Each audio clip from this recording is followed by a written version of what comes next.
आज के वीडियो में हम पढ़ने वाले हैं डेटा फ्रेम डेटा स्ट्रक्चर के बारे में। जैसा कि हम जानते हैं कि पांडास लाइब्रेरी के अंदर दो पॉपुलर डेटा स्ट्रक्चर है, एक सीरीज और एक डेटा फ्रेम, जो कि हमारे सिलेबस में है। तो हमने सीरीज के बारे में ऑलरेडी डिटेल में पढ़ लिया है। अब है next data frame data structure. Data frame is a 2D labeled array like pandas data structure that stores an ordered collection column that can store data of different type। कहने का मतलब है कि डेटा फ्रेम जो है वो 2D labelled array की तरह है। यानी जैसे सीरीज वन डायमेंशनल होता था, उसी तरह से अगर हम डेटा फ्रेम को कंसीडर करें तो डेटा फ्रेम टू डायमेंशनल होता है और इसमें डेटा रो कॉलम के फॉर्म में अरेंज होता है। It can store data in 2D way, that is it is actually an ordered collection of columns where column may store different type of data, numeric, string, floating type, boolean, etc। कहने का मतलब है कि जो data frame data structure होता है वो different type के डेटा को स्टोर कर सकता है। डेटा फ्रेम अगर हम देखना चाहें तो उससे पहले कंसेप्ट हम देखते हैं एक बार 2D एरे का। 2D एरे क्या होता है? एक ऐसा एरे जिसमें रो और कॉलम के फॉर्म में हम लोग डेटा को अरेंज करते हैं। जैसे अगर हम इस फिगर को देखें तो इसमें बेसिकली क्या दिया हुआ है, एक हमारा रो का इंडेक्स है जो ये S1, S2, S3, S4, S5 है, और ये name, age, marks, grade, hobby, ये है कॉलम का इंडेक्स। मतलब डेटा रो और कॉलम के फॉर्म में अरेंज किया हुआ है। ये तो इंडेक्स है जो लिखा हुआ है रो और कॉलम के फॉर्म में, कॉलम और यहाँ पर रो इंडेक्स। अगर हम इसके पोजीशन की बात करें तो 0, 1, 2, 3, 4 और सेम यहाँ से भी 0, 1, 2, 3, 4। तो इस तरह से रो और कॉलम अरेंज है। इसके अंदर डेटा दिया हुआ है। अगर हम बात करें वर्टिकल रो की, तो वर्टिकल रो हमारा कॉलम है। जैसे नेम कॉलम है तो इसमें सारा नेम आ रहा है, ऐसे ही एज आ रहा है, मार्क्स है, ग्रेड है, हॉबी है। इसी तरह से अगर हम हॉरिजेंटल कॉलम की बात करें, हॉरिजेंटल रो की बात करें, तो हॉरिजेंटल जो डेटा है उसे हम रो बोल रहे हैं। यहाँ पर एक स्टूडेंट की पूरी डिटेल यहाँ पर दी गई है। एक रो में एक स्टूडेंट का डिटेल है। मतलब जैसे हम लोग एक्सेल वगैरह में या फिर जहां भी डेटा रो कॉलम के रूप में रिप्रेजेंट करते हैं, उसी तरह से हमने डेटा यहाँ पर भी 2D एरे के फॉर्म में डेटा को अरेंज किया है। और इस तरह से ही डेटा फ्रेम डेटा स्ट्रक्चर भी रिप्रेजेंट किया जाता है। अगर हम इसके मेजर कैरेक्टरिस्टिक्स की बात करें तो कुछ इस प्रकार है। इट हैज टू इंडेक्सेस और two access, a row index and column index. Row index को हम एक्सेस 0 बोलते हैं और कॉलम इंडेक्स को हम एक्सेस 1 बोलते हैं। ये हमें ध्यान में रखना है, आगे ये एक्सेस 0 और एक्सेस 1 कोडिंग के टाइम पे काम आएगा। दूसरा है row index is known as index and column index is known as column name. मतलब जो आपका रो इंडेक्स है जिसको हम एक्सेस 0 बोलते हैं, ये तो इंडेक्स है। अगर कॉलम इंडेक्स की बात करें जो एक्सेस 1 है, इसको हम कॉलम नेम बोलते हैं। यानी कॉलम नेम और इंडेक्स भी हम बोल सकते हैं रो इंडेक्स और कॉलम इंडेक्स की जगह। The indexes can be of number, letters और स्ट्रिंग। जैसे सीरीज में जरूरी नहीं है कि हर एक इंडेक्स न्यूमेरिकल ही हो, लेबल टाइप का भी हो सकता है। उसी तरह से डेटा फ्रेम का रो इंडेक्स और कॉलम इंडेक्स जो है वो नंबर, लेटर या स्ट्रिंग हो सकता है। Column can have data of different data. Column का जो डेटा है वो डिफरेंट डेटा टाइप का हो सकता है। We can change the value of a data frame, that is its value is mutable. अगर हम डेटा फ्रेम की वैल्यू की बात करें तो डेटा फ्रेम की वैल्यू को हम चेंज करते हैं क्योंकि इसकी वैल्यू जो है वो म्यूटेबल होती है और इसमें हम रो कॉलम को ऐड और डिलीट भी कर सकते हैं क्योंकि इसका साइज भी म्यूटेबल होता है। अगर हम सीरीज की बात करें तो सीरीज में हम डेटा को तो चेंज कर सकते थे, लेकिन जो यहाँ पर दिया गया है साइज, उसको हम चेंज नहीं कर सकते थे सीरीज में, क्योंकि सीरीज में जो साइज है वो इम्यूटेबल होता था, लेकिन डेटा फ्रेम के केस में क्या है, साइज म्यूटेबल है। तो ये कुछ कैरेक्टरिस्टिक्स हैं जिसका हम data frame data structure define करने के टाइम पे हमें पता होना चाहिए। नेक्स्ट है creating and displaying a data frame. जब भी हम डेटा फ्रेम को क्रिएट करते हैं तो उसमें हमें जो डेटा पास करना होता है वो 2D फॉर्मेट में पास करना होता है।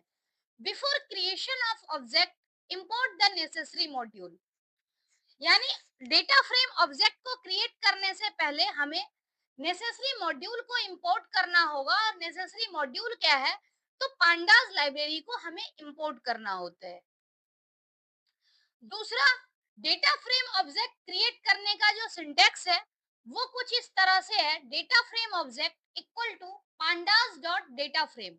जैसे सीरीज में हमारे पास सीरीज फंक्शन होता था, उसी तरह से डेटा फ्रेम क्रिएट करने के लिए डेटा फ्रेम फंक्शन है, लेकिन ध्यान रहे कि डेटा फ्रेम का टी और एफ दोनों ही कैपिटल होता है। अगर हम स्मॉल लिखेंगे तो यहाँ पर एरर जनरेट होगा। दूसरा क्या है कि ये 2D डेटा स्ट्रक्चर, यानी ये हमने डेटा दी है, चाहे वो 2 डायमेंशनल लिस्ट हो, डिक्शनरी हो, कोई भी 2 डायमेंशनल डेटा हो सकता है। दूसरा क्या है, यहाँ पर कॉलम।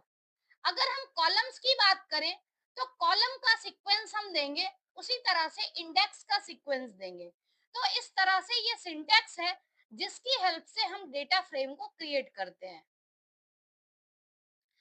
नेक्स्ट है, we can create a data frame object by passing data in many different ways such as. पहला तरीका है कि डेटा फ्रेम ऑब्जेक्ट जो है हम लिस्ट ऑफ डिक्शनरी का यूज करके कर सकते हैं। दूसरा है creating a data frame object from a 2D dictionary with values as series object. दूसरा है कि हम 2D डिक्शनरी का भी यूज कर सकते हैं वैल्यूज दे करके सीरीज ऑब्जेक्ट की तरह। तो दोनों तरीका है, दोनों ही तरीका से हम लोग data frame data structure create कर सकते हैं। पहला तरीका हम लोग देखते हैं, creating a data frame object from a list of dictionary। अब यहाँ पर लिस्ट ऑफ डिक्शनरी का यूज करके हम लोग डेटा फ्रेम को क्रिएट करेंगे।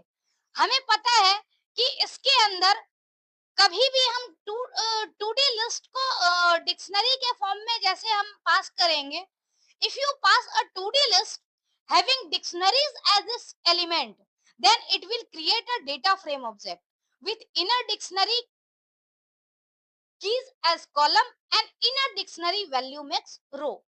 मतलब जब भी हम 2D डिक्शनरी को पास करते हैं तो जो इनर डिक्शनरी की जो की होती है, यानी ये जो हमारी डिक्शनरी है, इसकी की जो होती है, ये कॉमन हमें जो की दिख रहा है, मेक, मिलेज और प्राइस, ये कॉलम बन जाता है और इनर डिक्शनरी की जो वैल्यू है वो इसकी रो बन जाती है। तो इस तरह से हम लोग 2D डिक्शनरी का यूज करके डेटा फ्रेम क्रिएट कर सकते हैं। अगर हम प्रोग्राम को देखें तो फर्स्ट लाइन यहाँ पर दिया हुआ है इंपोर्ट पांडास एस पीडी, यानी इंपोर्ट पांडास एस पीडी है, तो इसकी हेल्प से हम पांडास लाइब्रेरी को इंपोर्ट करते हैं। दूसरा क्या है, model 1 make Maruti mileage 20 price 5L, ये पहली डिक्शनरी है। इसी तरह से दूसरी डिक्शनरी है और तीसरी डिक्शनरी है। 3 डिक्शनरी हमने क्रिएट कर दिया। अब इस तीनों डिक्शनरी के हेल्प से हम यहाँ क्या कर रहे हैं, इस डिक्शनरी की लिस्ट बना रहे हैं, क्योंकि हमने यहाँ पर क्या यूज किया है, 2D list having dictionary as element, यानी डिक्शनरी हमने डिफाइन किया और इस डिक्शनरी को लिस्ट बना दिया। अब जो हमने लिस्ट बनाया है इसमें क्या होगा कि जो हमारे पास कॉलम है,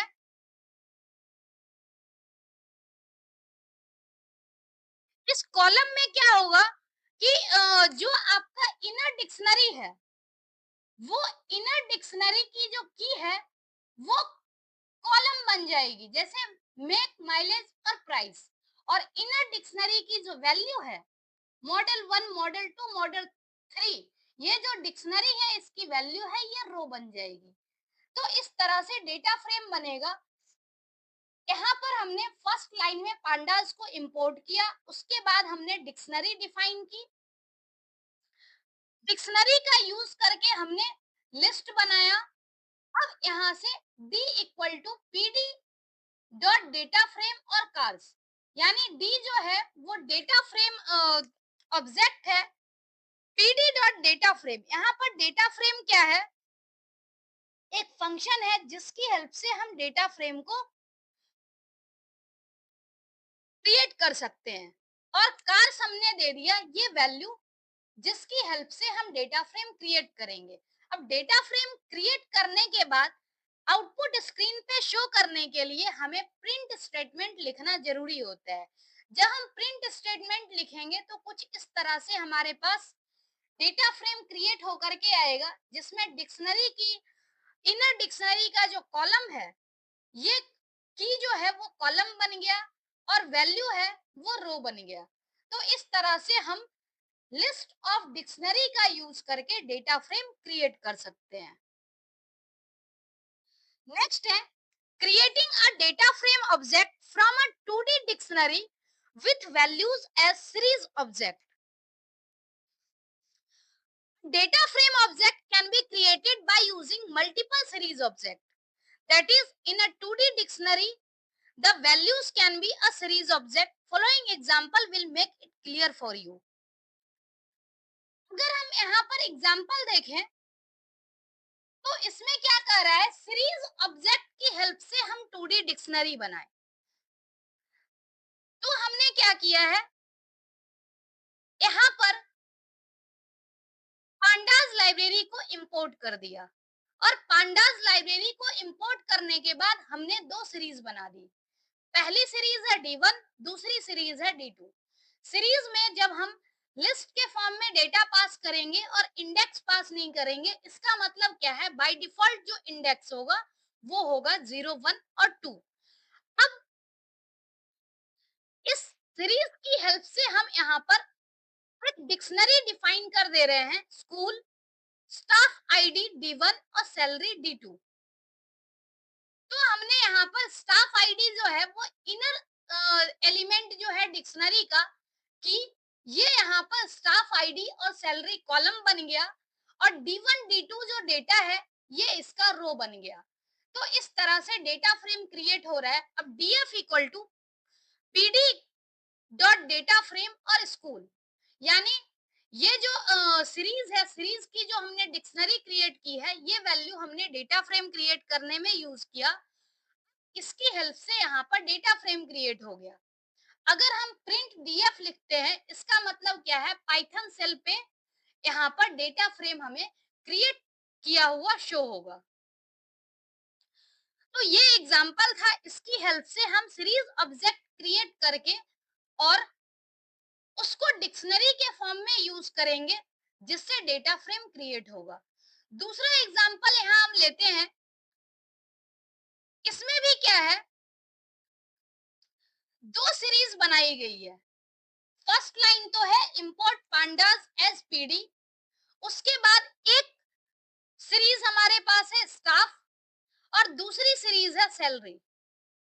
अब इसमें हम यहाँ पर क्या कर रहे हैं, डेटा फ्रेम में हमें जरूरत है यहाँ पर एवरेज सैलरी की।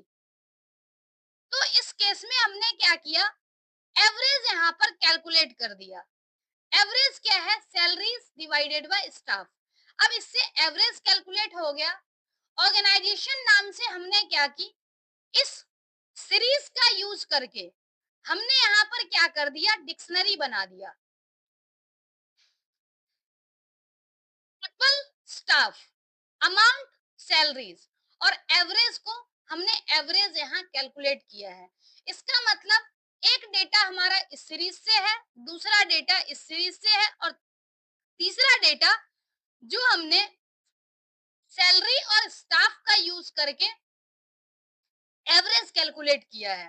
अब इस तीनों डेटा की हेल्प से हम लोग यहाँ पर एक डिक्शनरी बना रहे हैं। डिक्शनरी में जो की है वो है पीपल, अमाउंट और एवरेज, और उसकी वैल्यू हमने दे दी स्टाफ, सैलरी और एवरेज। तो ये जो डिक्शनरी का की है, ये यहाँ पर डिक्शनरी का की कॉलम बन गया पीपल, अमाउंट और एवरेज, और डिक्शनरी की जो वैल्यू है स्टाफ, सैलरीज और एवरेज, ये यहाँ पर कैलकुलेट होकर के रो बन गया। और इस तरह से हमने जो डेटा फ्रेम क्रिएट करने के टाइम में कोई यहाँ पर इंडेक्स नहीं दिया है, तो बाय डिफॉल्ट तो डिक्शनरी में कॉलम जो बन जाता है वो की हेल्प से कॉलम बन जाता है, लेकिन हमने इंडेक्स नहीं दिया है तो इंडेक्स बाय डिफॉल्ट यहाँ पर 012 सीरीज की तरह डिफॉल्ट इंडेक्स 0 से स्टार्ट हो जाता है। तो इस तरीके से हम लोग यहाँ पर डेटा फ्रेम क्रिएट कर सकते हैं। सेलेक्टिंग और accessing data in a data frame. अगर हम डेटा फ्रेम की बात करें तो डेटा फ्रेम से हम रो और कॉलम को अपने रिक्वायरमेंट के हिसाब से एक्सट्रैक्ट कर सकते हैं। जैसे मान लेते हैं कि हमारे पास मल्टीपल रोज है, 5 रोज है और 6 कॉलम है। हम अगर चाहें कि हमारे पास सिर्फ 2 ही रो एक्सेस हो, तो उसके लिए हम कंडीशन दे करके पर्टिकुलर एलिमेंट का इंडेक्स दे करके और हम डेटा फ्रेम में से डेटा को एक्सेस कर सकते हैं। तो डेटा फ्रेम में कोई भी डेटा हो उसको हमें कैसे एक्सेस और सिलेक्ट करना है, उसका हम एक एग्जांपल से समझेंगे उस कंसेप्ट को। पहले हम एक डेटा फ्रेम क्रिएट करते हैं, उसके बाद हम सिंटैक्स यूज करेंगे कि कैसे हम डेटा फ्रेम में से डेटा को एक्सेस करेंगे। Consider the following data frame. सामने स्क्रीन पे एक डेटा फ्रेम क्रिएट किया गया है। डेटा फ्रेम क्रिएट करने के लिए सबसे फर्स्ट लाइन जो दी गई है वो है इंपोर्ट पांडास एस पीडी, यानी हमने डेटा फ्रेम क्रिएट करने के लिए पांडास लाइब्रेरी को इंपोर्ट किया है। तो इसमें हमने फर्स्ट मेथड जो पढ़ा था कि डिक्शनरी की हेल्प से हम लोग लिस्ट क्रिएट करेंगे और उसके बाद डेटा फ्रेम डिजाइन करेंगे। तो यहाँ पर जो दिया गया है वो बेसिकली 4 डिक्शनरी क्रिएट की गई है अलग अलग सिटीज के नाम से, और सभी डिक्शनरी में जो की है वो है कंफर्म, रिकवर्ड और डिजीज्ड। तो यहाँ पर दिल्ली, महाराष्ट्र, तमिलनाडु और कर्नाटका, ये 4 यहाँ पर डेटा दिया गया है और चारों डेटा का यूज करके एक लिस्ट बनाया गया है। इस लाइन में एक लिस्ट बनाई गई है, उससे ऊपर 4 डिक्शनरी थी जो कि हर एक डिक्शनरी अलग अलग सिटीज का कोविड केसेस डिनोट कर रहा है। उसके बाद हमने यहाँ पर डिक्शनरी की हेल्प से लिस्ट क्रिएट कर दी। अब लिस्ट क्रिएट कर दी तो यहाँ पर हमारे पास एक लिस्ट हो गया जिसका एलिमेंट डिक्शनरी है। अब इस एलिमेंट का यूज करके, इस लिस्ट का यूज करके हम लोग डेटा फ्रेम क्रिएट कर सकते हैं।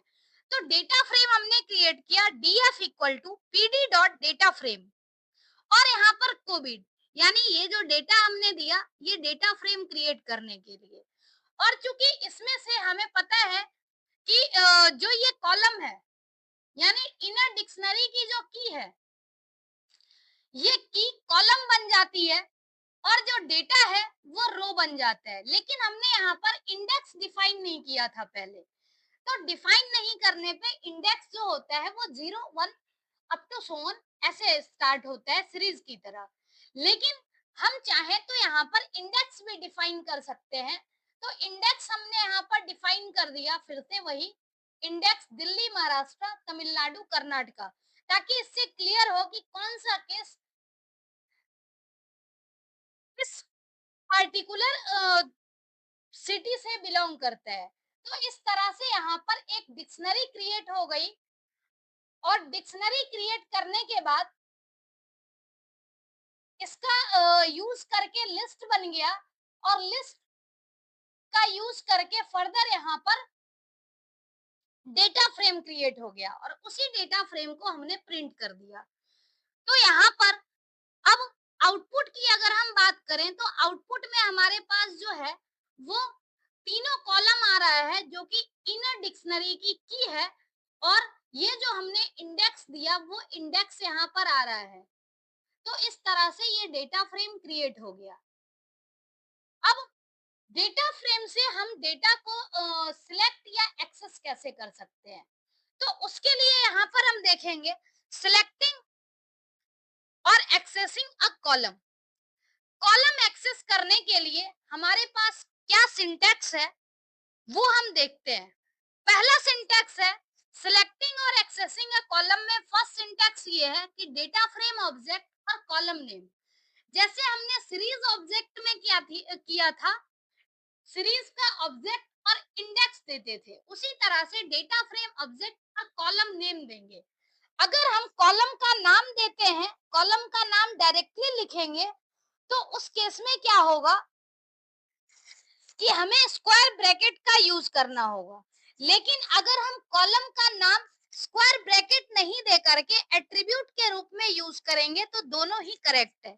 यानी दोनों में से कोई भी सिंटैक्स सही है, आइदर डेटा फ्रेम ऑब्जेक्ट और स्क्वायर ब्रैकेट में कॉलम नेम या फिर data frame object dot column name.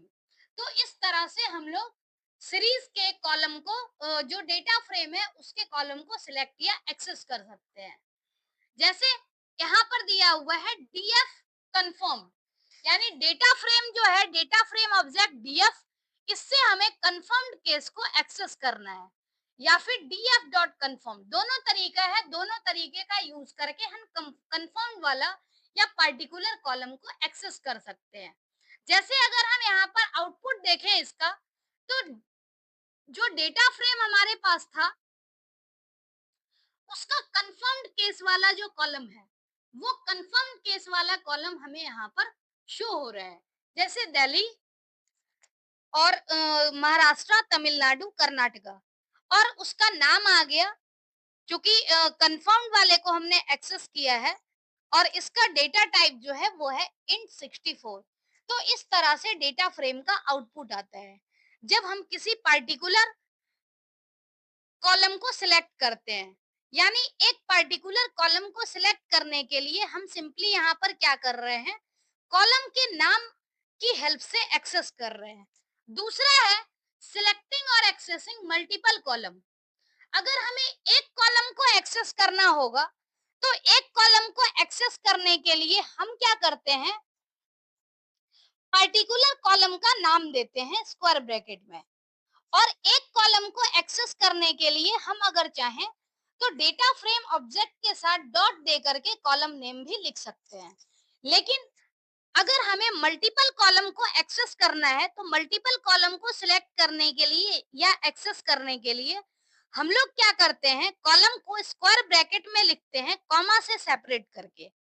जैसे यहाँ पर दिया गया है सिंटेक्स डेटा फ्रेम ऑब्जेक्ट और इसको स्क्वायर ब्रैकेट में कॉलम नेम लिखते थे अगर हमारे पास सिंगल कॉलम होता था। यहाँ पर हम कॉलम नेम सिंगल ना दे करके कॉलम को मल्टीपल कॉलम को लिस्ट के फॉर्म में प्रोवाइड करेंगे स्क्वायर ब्रैकेट में।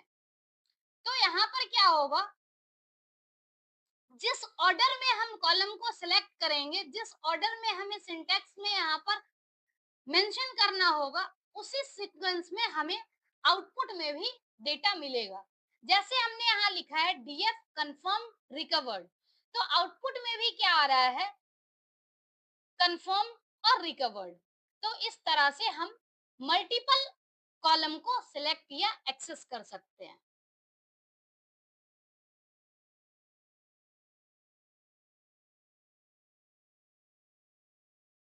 तो यहाँ पर जैसे क्या है कि हम ये तो सिंपली हमने एक्सेस किया।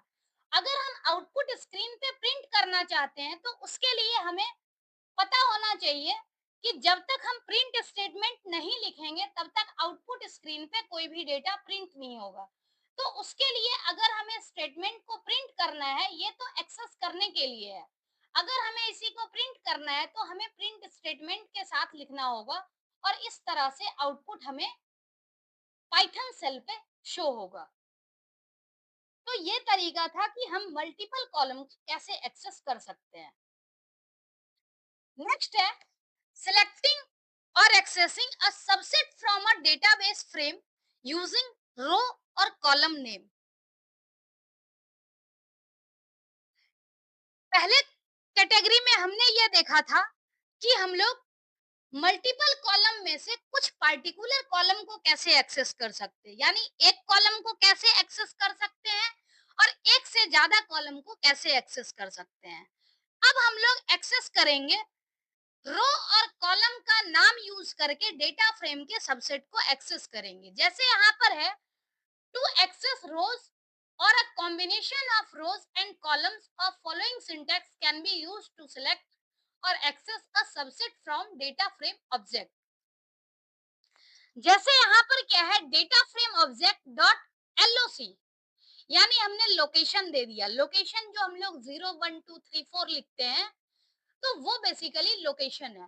अब यहाँ पर क्या है स्टार्ट रो और एंड रो, यानी लोकेशन जो हमें देना है वो रो का भी लोकेशन देना है स्टार्टिंग और एंडिंग, और कॉलम का भी लोकेशन हमें देना है स्टार्टिंग और एंडिंग। तो ये बेसिकली सिंटेक्स होता है कि हम कैसे डेटा फ्रेम में रो और कॉलम का डिटेल दे करके डेटा को एक्सेस कर सकते हैं। जैसे यहाँ पर है to access a single row, अगर हमें सिंगल रो को सिर्फ एक्सेस करना है, और ये तो बेसिकली जो है ये सिंटेक्स दिया हुआ है। सिंटेक्स में जरूरी नहीं है कि रो और कॉलम दोनों मेंशन्ड हो, रो भी मेंशन्ड हो सकता है सिर्फ और कॉलम भी मेंशन्ड हो सकता है। हम जिस डेटा को एक्सेस करना चाहेंगे उसके अकॉर्डिंग हमें इंडेक्स डिफाइन करना होगा। जैसे यहाँ पर टू एक्सेस सिंगल रो है, यानी अगर हमें सिंगल रो को एक्सेस करना होगा तो यहाँ पर कुछ इस तरह से है data frame object dot LOC और रो लेबल, यानी सिर्फ हमें रो की हेल्प से एक्सेस करना है तो हमें रो लेबल यहाँ पर प्रोवाइड करना होगा। और स्टार्टिंग, अगर हमें पूरी की पूरी डिटेल एक्सेस करनी है तो उसके लिए हमें क्या करना होगा मल्टीपल रो के केस में स्टार्ट रो और एंड रो लिखना होगा। तो इसमें डिफरेंट कंडीशन है, डिफरेंट कंडीशन जैसे स्टार्ट रो एंड रो। अब इसमें क्या है हम लोग सिंगल रो भी एक्सेस कर सकते हैं मल्टीपल रो भी एक्सेस कर सकते हैं, ऐसे ही सिंगल कॉलम भी एक्सेस कर सकते हैं मल्टीपल कॉलम भी एक्सेस कर सकते हैं। इसका मतलब यहाँ पर क्या है ये जो एक सिंटेक्स है इसको हम चार तरीके से यूज कर सकते हैं। फर्स्ट है to access a single row. अब सिंगल रो एक्सेस करने के लिए हमें पार्टिकुलर एक रो का नाम देना पड़ेगा। तो जैसे हमने क्या किया सिंटैक्स लिखा है data frame object dot LOC row label, और यहाँ पर सिंटैक्स को पूरा करने के लिए हमने कॉलन दे दिया। हालांकि इस कॉलन से हमें मतलब नहीं है, कॉलन में कोई कंडीशन नहीं दी है तो स्टार्टिंग से सारा कॉलम को एक्सेस कर लेगा। जैसे डीएफ डॉट एलओसी और कर्नाटका, तो हमने कॉलम तो यहाँ पर सिंगल रो हमने मेंशन किया है लेकिन कॉलम पे कोई रिस्ट्रिक्शन नहीं लगाई है। इसका मतलब क्या है कि हमें पूरा का पूरा कॉलम का डेटा हमें मिलेगा, जैसे कंफर्म्ड रिकवर्ड और डिजीज। तो इस तरह से हम सिंगल रो को एक्सेस कर सकते हैं।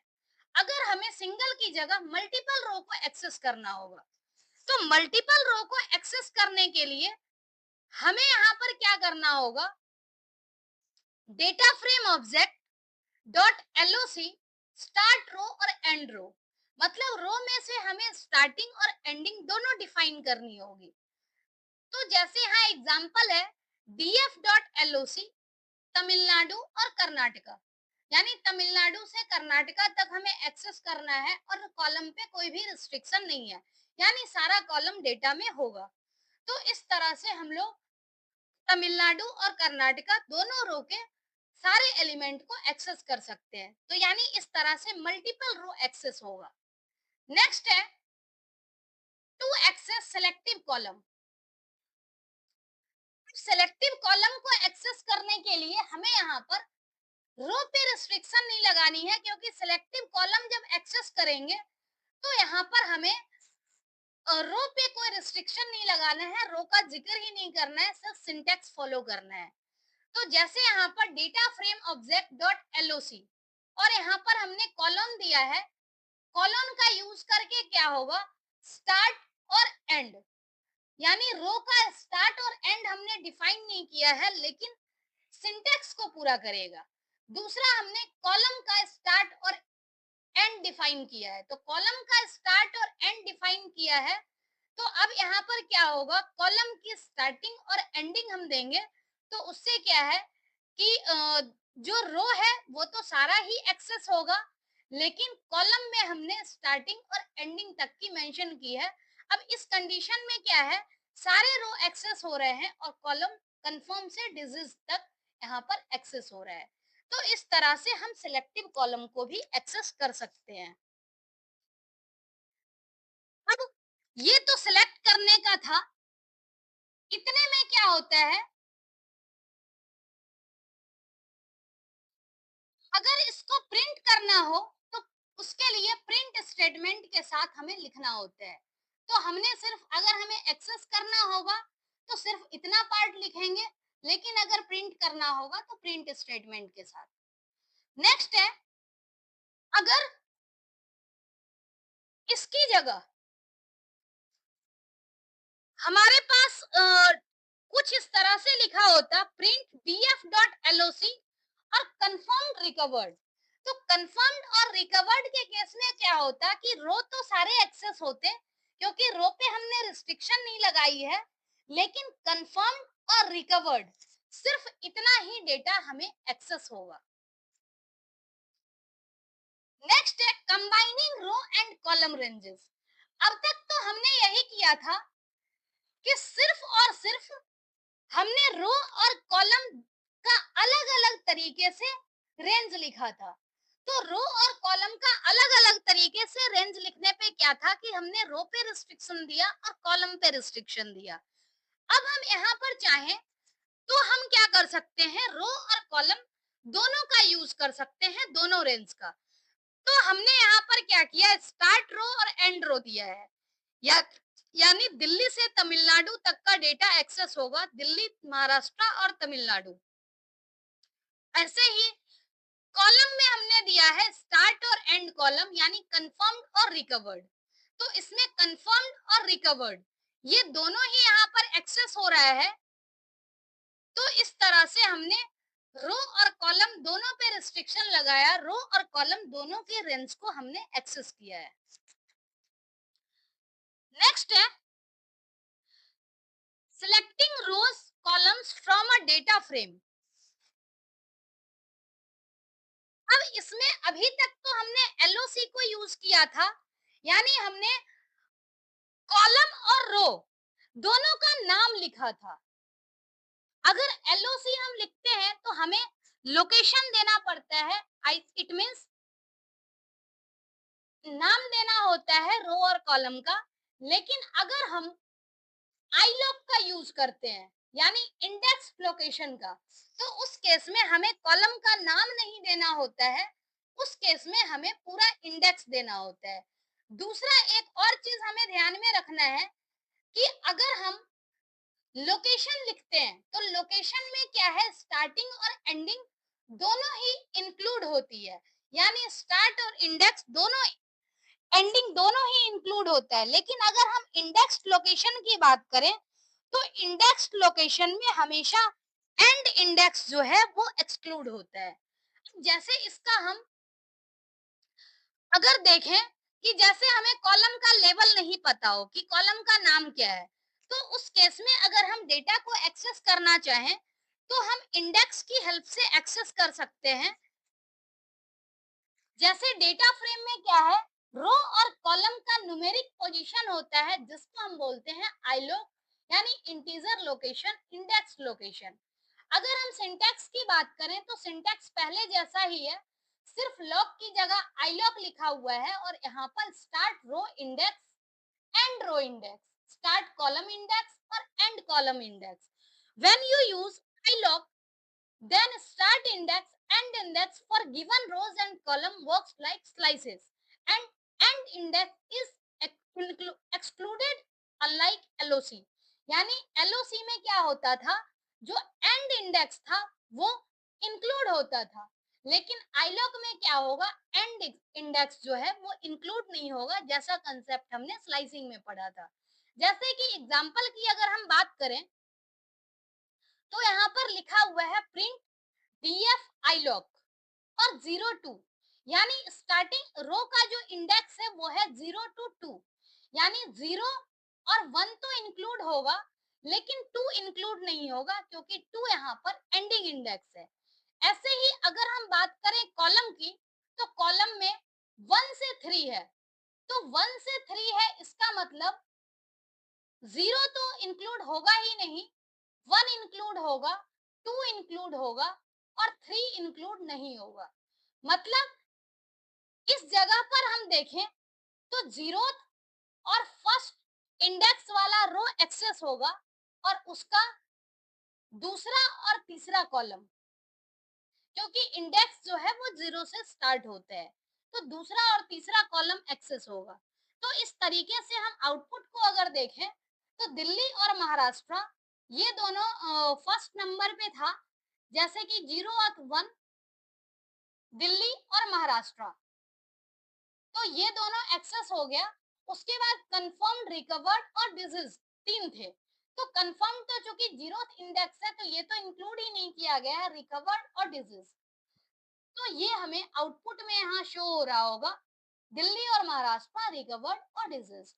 तो इस तरीके से हम इंटीजर लोकेशन का यूज करके किसी भी डेटा को एक्सेस कर सकते हैं। दूसरा क्या है, सेलेक्टिंग एक्सेसिंग इंडिविजुअल वैल्यू। अगर हमें इंडिविजुअल वैल्यू को एक्सेस करना हो तो उस केस में हम क्या करते हैं, आइदर हम कॉलम दे करके रो का नाम देते हैं या फिर रो का न्यूमेरिक इंडेक्स देते हैं। अब तक तो हमने जो एक्सेस किया उससे क्या हो रहा था, आइदर पूरा कंप्लीट रो या फिर कंप्लीट कॉलम एक्सेस हो रहा था, यानी मल्टीपल डेटा एक्सेस हो रहा था। लेकिन अगर हमें इंडिविजुअल एलिमेंट को एक्सेस करना हो तो पहले तो हमें कॉलम का इंडेक्स देना होता है, तो उसमें हमें क्या करना होगा, data frame object dot column, यानी कौन से कॉलम से हमें डेटा को एक्सेस करना है और कौन से कॉलम से कौन से रो का डेटा एक्सेस करना है। इसका मतलब क्या है, कॉलम में हमें आइदर रो का नाम या फिर रो का न्यूमेरिक इंडेक्स डिफाइन करना होगा। जैसे एग्जांपल यहाँ है प्रिंट df डॉट रिकवर्ड। अब रिकवर्ड वाले कॉलम से हमें डेटा एक्सेस करना है, लेकिन किस रो का, तो कर्नाटका का, तो यहाँ पर डेटा एक्सेस हो गया। दूसरा क्या है कि हम कर्नाटका की जगह यहाँ पर इसका रो का न्यूमेरिक इंडेक्स भी दे सकते हैं, तो इस केस में इस तरह से आउटपुट आ जाएगा जो उस पर्टिकुलर लोकेशन पे डेटा अवेलेबल होगा। नेक्स्ट है, इसके लिए हम एक और चीज यूज कर सकते हैं, कंसेप्ट एट या आई एट एट्रीब्यूट का। उससे भी क्या है कि हमें सिंगल डेटा यहाँ पर मिल जाएगा। जैसे एट में हम क्या करते हैं, एट में हमें पोजीशन देना होता है और आई एट में हमें इंडेक्स देना होता है। जैसे डीएफ ऑब्जेक्ट डॉट एट, यानी डीएफ ऑब्जेक्ट डॉट एट से क्या होगा कि वो पर्टिकुलर लोकेशन पे क्या अवेलेबल होगा डेटा, उसमें हमें रो और कॉलम लेवल दोनों डिफाइन करना होगा। जैसे एग्जांपल में दिया हुआ है प्रिंट डीएफ डॉट एट। अब तमिलनाडु, तमिलनाडु वाले रो में दिस इज कॉलम के अंदर जो भी डेटा अवेलेबल है वो प्रिंट हो जाएगा। तो ये तो एट का कंसेप्ट था। दूसरा आई एट का, आई एट के कंसेप्ट में क्या होता है, हमें इंडेक्स नंबर देना होता है। तो इंडेक्स नंबर देने के लिए हमें इंटीजर पोजीशन देनी होती है जो 012 से स्टार्ट होता है। तो इस केस में रो इंडेक्स नंबर और कॉलम इंडेक्स नंबर हमें दोनों डिफाइन करना होता है। जैसे print df dot iat two two, तो उससे क्या होगा, ये दोनों सेम ही है, तो यहाँ पर जो भी डेटा अवेलेबल है वो प्रिंट हो जाएगा। एडिंग और modifying a column. Column in a data frame can be referred in multiple ways. Assigning a value to a column, first क्या है, will modify it if the column already exists. Will add a new column if it does not exist already. कहने का मतलब कि जो data frame का जो column है उसको हम मल्टीपल वे में ट्रीट कर सकते हैं। अगर हम कोई नई वैल्यू असाइन कर दें और वैल्यू ऑलरेडी पहले से है तो उस केस में वैल्यू मॉडिफाई हो जाएगा। लेकिन अगर कोई पर्टिकुलर कॉलम जो एग्जिस्ट ही नहीं करता तो उस केस में क्या होता है कि कॉलम ऐड हो जाती है। तो सिंटैक्स सेम है, सब कुछ सेम है, डिपेंड करता है कि कोई कॉलम पहले से है या नहीं है। अगर नहीं होगा तो ऐड हो जाएगा कॉलम, और अगर ऑलरेडी वो कॉलम पहले से होगा तो उसकी डेटा चेंज हो जाएगी। For adding a new column the syntax used is df object dot column name equal to new value और df object column equal to new value। हमने देखा है कि जैसे हम किसी पर्टिकुलर कॉलम को एक्सेस करते हैं तो उसके लिए आइदर कॉलम का नाम लिखते हैं डॉट दे करके या स्क्वायर ब्रैकेट। तो सेम चीज है कि जैसे हम किसी पर्टिकुलर वैल्यू को एक्सेस करते हैं, कॉलम की वैल्यू को एक्सेस करते हैं, उसका जो सिंटैक्स है सिर्फ फर्क यही है कि उसमें हमने नई वैल्यू असाइन कर दी। तो इस तरह से यहाँ पर सिंटैक्स है डीएफ ऑब्जेक्ट यानी data frame object dot column name और उसमें न्यू वैल्यू असाइन करेंगे। दूसरा क्या है, डेटा फ्रेम ऑब्जेक्ट और स्क्वायर ब्रैकेट में हम कॉलम का नाम लिखते हैं और इक्वल टू न्यू वैल्यू।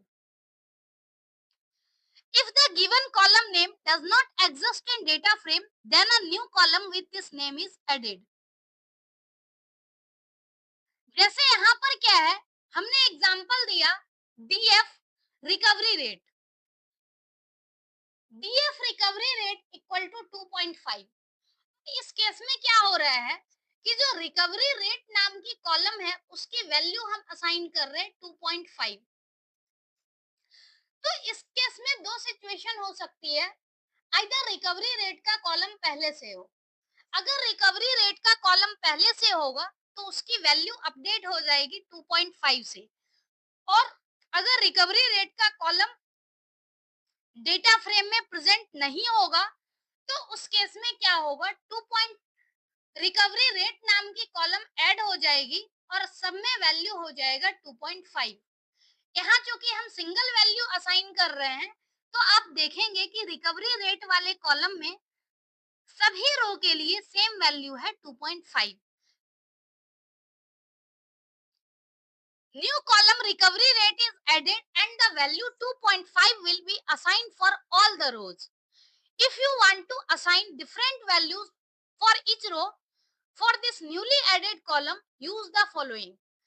अगर हम सिंगल वैल्यू असाइन कर देते हैं तो उस केस में क्या है, सभी रो के लिए सेम वैल्यू असाइन होती है। लेकिन अगर हम चाहते हैं कि सेम वैल्यू की जगह डिफरेंट वैल्यू असाइन हो तो उसमें हम क्या करेंगे, जितनी हमारे पास रो होगी उतने एलिमेंट की लिस्ट हम पास करेंगे ताकि हर एक रो के लिए इंडिविजुअल वैल्यू असाइन हो। अगर हम इस तरीके से असाइन करते हैं हर एक रो के लिए डिफरेंट वैल्यू, तो यहाँ पर क्या होगा, इस पर्टिकुलर कॉलम में हर एक रो के लिए डिफरेंट वैल्यू हमें शो होगी। Using the list of values each row gets different value. Note में लिखा हुआ है for existing column it will change data value and for non existing column it will add a new column. ये fact हमने पहले already पढ़ा है। Some other ways for adding a column to data frame are, जैसे हम लोग value को मतलब किसी पर्टिकुलर कॉलम को असाइन करते हैं, एक्सेस करते हैं, तो उस केस में हमें एलिमेंट प्रिंट मिलता है, एलिमेंट प्रिंट होता है। लेकिन अगर हम उसी को इक्वल टू देके नई वैल्यू असाइन कर दें तो सेम जो सिंटैक्स है उसमें एग्जिस्टिंग डेटा फ्रेम में सेम सिंटैक्स की हेल्प से नई वैल्यू असाइन हो जाएगी। जैसे यहाँ पर क्या है, df object dot at, df object dot at, अब इसमें हमने क्या किया है, रो को रिस्ट्रिक्ट नहीं किया है, लेकिन कॉलम का नाम दे दिया। अब इससे क्या है, सिंगल कॉलम के नाम नेम देने से क्या होगा, उस कॉलम की वैल्यू दे करके हम कॉलम को अपडेट कर सकते हैं। दूसरा क्या है, एलओसी, एलओसी का यूज करके भी हम क्या कर सकते हैं, कॉलम नेम दे करके वैल्यू को अपडेट कर सकते हैं। तो ये दूसरा तरीका है। तीसरा तरीका क्या है, df object dot assign. Assign function यहाँ पर क्या करेगा, असाइन फंक्शन पार्टिकुलर कॉलम में वैल्यू को अपडेट कर देगा। जैसे हम असाइन करेंगे, असाइन फंक्शन का यूज करेंगे और किस कॉलम में हमें वैल्यू असाइन करनी है, उस कॉलम का नाम इक्वल टू उसकी वैल्यू। तो ये तीन तरीका है, एट, एलओसी और असाइन का यूज करके भी हम किसी पार्टिकुलर कॉलम को ऐड कर सकते हैं। अगर कॉलम पहले से होगा तो वैल्यू मॉडिफाई हो जाएगी, और अगर कॉलम पहले से नहीं होगा तो इस केस में वैल्यू कॉलम ऐड होकर के उसमें नई वैल्यू ऐड हो जाएगी। तो ये दोनों ही तरीका है, किसी भी तरीके से हम वैल्यू को ऐड कर सकते हैं या मॉडिफाई कर सकते हैं। नेक्स्ट उसी का एग्जांपल दिया हुआ है कि हम लोग कैसे ऐड का यूज करेंगे। जैसे यहाँ पर df डॉट एट, और इसमें कॉलम दिया हुआ है recovery rate, df dot add और रिकवरी रेट। तो इससे क्या होगा, रिकवरी रेट वाले कॉलम में हमने लिस्ट ऑफ वैल्यू पास कर दी 1 2 3 4। तो इस केस में जो हमारे पास एग्जिस्टिंग डेटा फ्रेम है उसमें वैल्यू इस तरह से ऐड हो गई 1 2 3 4। दूसरा क्या है कि अगर हम ऐड की जगह एलओसी का यूज करें, df dot LOC colon comma recovery rate, मतलब हमने रो के ऊपर रिस्ट्रिक्शन नहीं लगाया, इसलिए सारी रो हमें आउटपुट में शो हो रही है। फिर हमने क्या किया, रिकवरी रेट को अगेन हमने 5 6 7 8 से असाइन कर दिया। इस केस में क्या हो रहा है, रिकवरी रेट कॉलम एग्जिस्टिंग थी ऑलरेडी, तो इसमें वैल्यू अपडेट हो गई और अपडेट हो करके 5 6 7 8। अब असाइन के केस में वैल्यू ओवरराइट नहीं हो रही है। तो इस केस में क्या है कि हमने क्या किया है कि रिकवरी रेट वाला कॉलम यूज ही नहीं किया है, अनदर कॉलम यूज कर लिया, एक्सपेक्टेड केसेस। तो इस केस में रिकवरी रेट चूंकि कॉलम नहीं है, डिफरेंट कॉलम है, तो उस केस में रिकवरी रेट वाली कॉलम एज इट इज रहेगी और नई कॉलम बन जाएगी, क्योंकि एक्सपेक्टेड केस हमारे पास नहीं है कॉलम पहले से। तो इसमें क्या होगा, जो एग्जिस्टिंग डेटा फ्रेम है उसमें एक कॉलम ऐड हो जाएगा, जैसे df equal to df dot assign. और क्या असाइन हो रहा है, तो एक्सपेक्टेड केस नाम का कॉलम, और इसकी वैल्यू है 150 20 40। तो यहाँ पर अगर हम इस डेटा फ्रेम को देखें तो ये डेटा फ्रेम बिल्कुल सेम है, और इसमें एक और कॉलम ऐड हो गया 10 50 20 40, ये एक्सपेक्टेड केस वाली। तो इस तरीके से हम क्या कर सकते हैं, डिफरेंट डिफरेंट वे में कॉलम को ऐड कर सकते हैं या मॉडिफाई कर सकते हैं। ये तो कॉलम ऐड मॉडिफाई करने का तरीका था। दूसरा क्या है, रो को हम कैसे ऐड या मॉडिफाई कर सकते हैं। रो को ऐड या मॉडिफाई करने के लिए फिर से वही सेम कंसेप्ट होगा कि हम पहले रो को एक्सेस करेंगे, फिर उसमें न्यू वैल्यू असाइन कर देंगे। Like columns you can change और add rows to a data frame using at और LOC attribute as explained below. अब जैसे यहाँ पर क्या है, syntax df object dot at, और यहाँ पर रो नेम, हमने कॉलम का नाम दिया तो कॉलम एक्सेस हो गया, अब रो का नाम हमने दिया है तो रो एक्सेस हो गया। इसी तरह से एलओसी का यूज करके भी हम रो को एक्सेस कर सकते हैं। तो दोनों ही तरीका है, इसकी हेल्प से हम रो को एक्सेस कर रहे हैं। अब एग्जांपल है df डॉट एट और केरला। तो आपको याद होगा कि यहाँ पर हमारे पास जो डेटा फ्रेम है उसमें सिर्फ 4 रो है। दिल्ली, महाराष्ट्र, तमिलनाडु और कर्नाटका, केरला कहीं नहीं है। तो कहीं नहीं है इसका मतलब क्या है कि एक नई रो ऐड हो जाएगी, यानी डीएफ डॉट ऐड केरला, और इसकी वैल्यू है 7800। तो चूंकि सारा यहाँ पर जो डेटा है वो फ्लोट में है, तो यहाँ पर इस तरह से ऐड हो गई। और चूंकि हमने सिंगल वैल्यू प्रोवाइड की है, तो इस केस में क्या है कि रो तो ऐड हो गया, लेकिन हर एक रो के लिए, हर एक कॉलम के लिए उस पर्टिकुलर रो में सिंगल वैल्यू ही ऐड हो गई। अगर हम चाहते हैं कि डिफरेंट वैल्यू यहाँ पर ऐड हो, तो उसके लिए हमें जितना कॉलम होगा उतनी वैल्यू हमें पास करनी होगी लिस्ट के फॉर्म में। जैसे यहाँ पर अगर हम देखें डीएफ एट केरला, और हमने 3 वैल्यू दी है, तो 3 वैल्यू दी है, तो अब इस केस में क्या होगा, तीनों कॉलम के लिए अलग-अलग वैल्यू यहाँ पर ऐड हो गई, जैसे 5894, 3842 और 27। तो इस तरह से क्या है, रो मॉडिफाई हो रहा है। अब नेक्स्ट कंसेप्ट है modifying a single cell. Single cell को मॉडिफाई करने के लिए हमने जैसे पढ़ा है कि सिंगल सेल को हम कैसे एक्सेस करेंगे, उसका हमने तरीका देखा है कि कॉलम में हम लोग रो को स्पेसिफाई करते हैं। जैसे यहाँ पर क्या है, टू चेंज और modify a single data value, तो इसका सिंटैक्स क्या होगा, DF object dot column name. अब कॉलम नेम हमने बता तो दिया कि कौन से कॉलम में डेटा चेंज करना है, लेकिन तो हमें रो डिफाइन करना होगा कि कौन से कॉलम के किस रो में डेटा चेंज करना होगा। तो यहाँ पर क्या है, कॉलम नेम, रो लेबल। अब कॉलम का नाम हमें देना है, फिर रो बताना है और equal to new modified value. जैसे यहाँ पर एग्जांपल है डीएफ डॉट डिसीज्ड, यानी डिसीज्ड वाले कॉलम में वैल्यू हमें मॉडिफाई करनी है, लेकिन कौन से रो की, तो दिल्ली वाले रो की। तो यहाँ पर हमने दे दिया दिल्ली और इसको वैल्यू अपडेट कर दी 2952। अभी तो वैल्यू मॉडिफाई हो गई, लेकिन मॉडिफाइड जब हमें देखना होगा, तो उस केस में हम क्या करेंगे कि पर्टिकुलर डेटा फ्रेम को हम प्रिंट करेंगे। और जब प्रिंट करते हैं तो इस केस में हमें क्या दिख रहा है कि जो डिसीज्ड वाला कॉलम है उसमें दिल्ली वाली वैल्यू जो है वो अपडेट हो गई है 2952 से। तो इस तरह से हम किसी पर्टिकुलर सेल की वैल्यू को मॉडिफाई कर सकते हैं। पहला कंसेप्ट हम पढ़ेंगे डिलीटिंग रोज और columns in a data frame.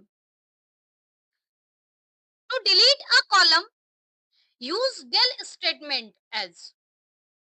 मतलब जब कभी भी हम किसी पर्टिकुलर कॉलम को डिलीट करना चाहते हैं, तो उसके लिए हमें del स्टेटमेंट का यूज करना होगा, और del स्टेटमेंट के साथ साथ हम कॉलम का नाम मेंशन करेंगे, जैसे del डेटा फ्रेम ऑब्जेक्ट, और डेटा फ्रेम ऑब्जेक्ट के साथ साथ कॉलम का नाम कि कौन से कॉलम के डेटा को हम लोग डिलीट करना चाहते हैं। तो पर्टिकुलर कॉलम को डिलीट करने के लिए तो हमारे पास del स्टेटमेंट है, और सिंटैक्स कुछ इस तरह से दिया गया है, del डेटा फ्रेम ऑब्जेक्ट और कॉलम नेम स्क्वायर ब्रैकेट में। दूसरा कंसेप्ट क्या है, to delete rows from a data frame. अगर हमें डेटा फ्रेम के रो को डिलीट करना होगा, तो उस केस में हमें ड्रॉप फंक्शन का यूज करना होगा। ड्रॉप फंक्शन में आइदर हम पर्टिकुलर इंडेक्स देंगे, रो का इंडेक्स, या फिर सीक्वेंस ऑफ इंडेक्स भी दे सकते हैं जब हमें मल्टीपल रो को डिलीट करना होगा। कॉलम के केस में क्या है कि हम कॉलम का नाम दे करके डेटा फ्रेम को से कॉलम को डिलीट कर सकते हैं del स्टेटमेंट की हेल्प से।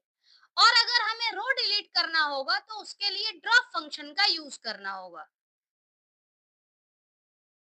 जैसे यहाँ पर एग्जांपल दिया गया है कि अगर हमें पर्टिकुलर रो को डिलीट करना हो, तो रो को डिलीट करने के लिए जैसे यहाँ पर है df डॉट ड्रॉप, यानी ड्रॉप फंक्शन हमने यूज किया है। अब ड्रॉप में आइदर हम लिस्ट प्रोवाइड कर सकते हैं या फिर रेंज फंक्शन का भी यूज कर सकते हैं। रेंज फंक्शन का कंसेप्ट ऑलरेडी अपने को पता है, जिसमें फर्स्ट होता है स्टार्ट, सेकंड होता है स्टॉप और थर्ड होता है स्टेप। तो रेंज फंक्शन 2 13 2 का मतलब ही है 2 4 6 8 10 और 12। 13 इसमें इंक्लूड नहीं होगा, वैसे भी स्टेप में 2 का गैप है।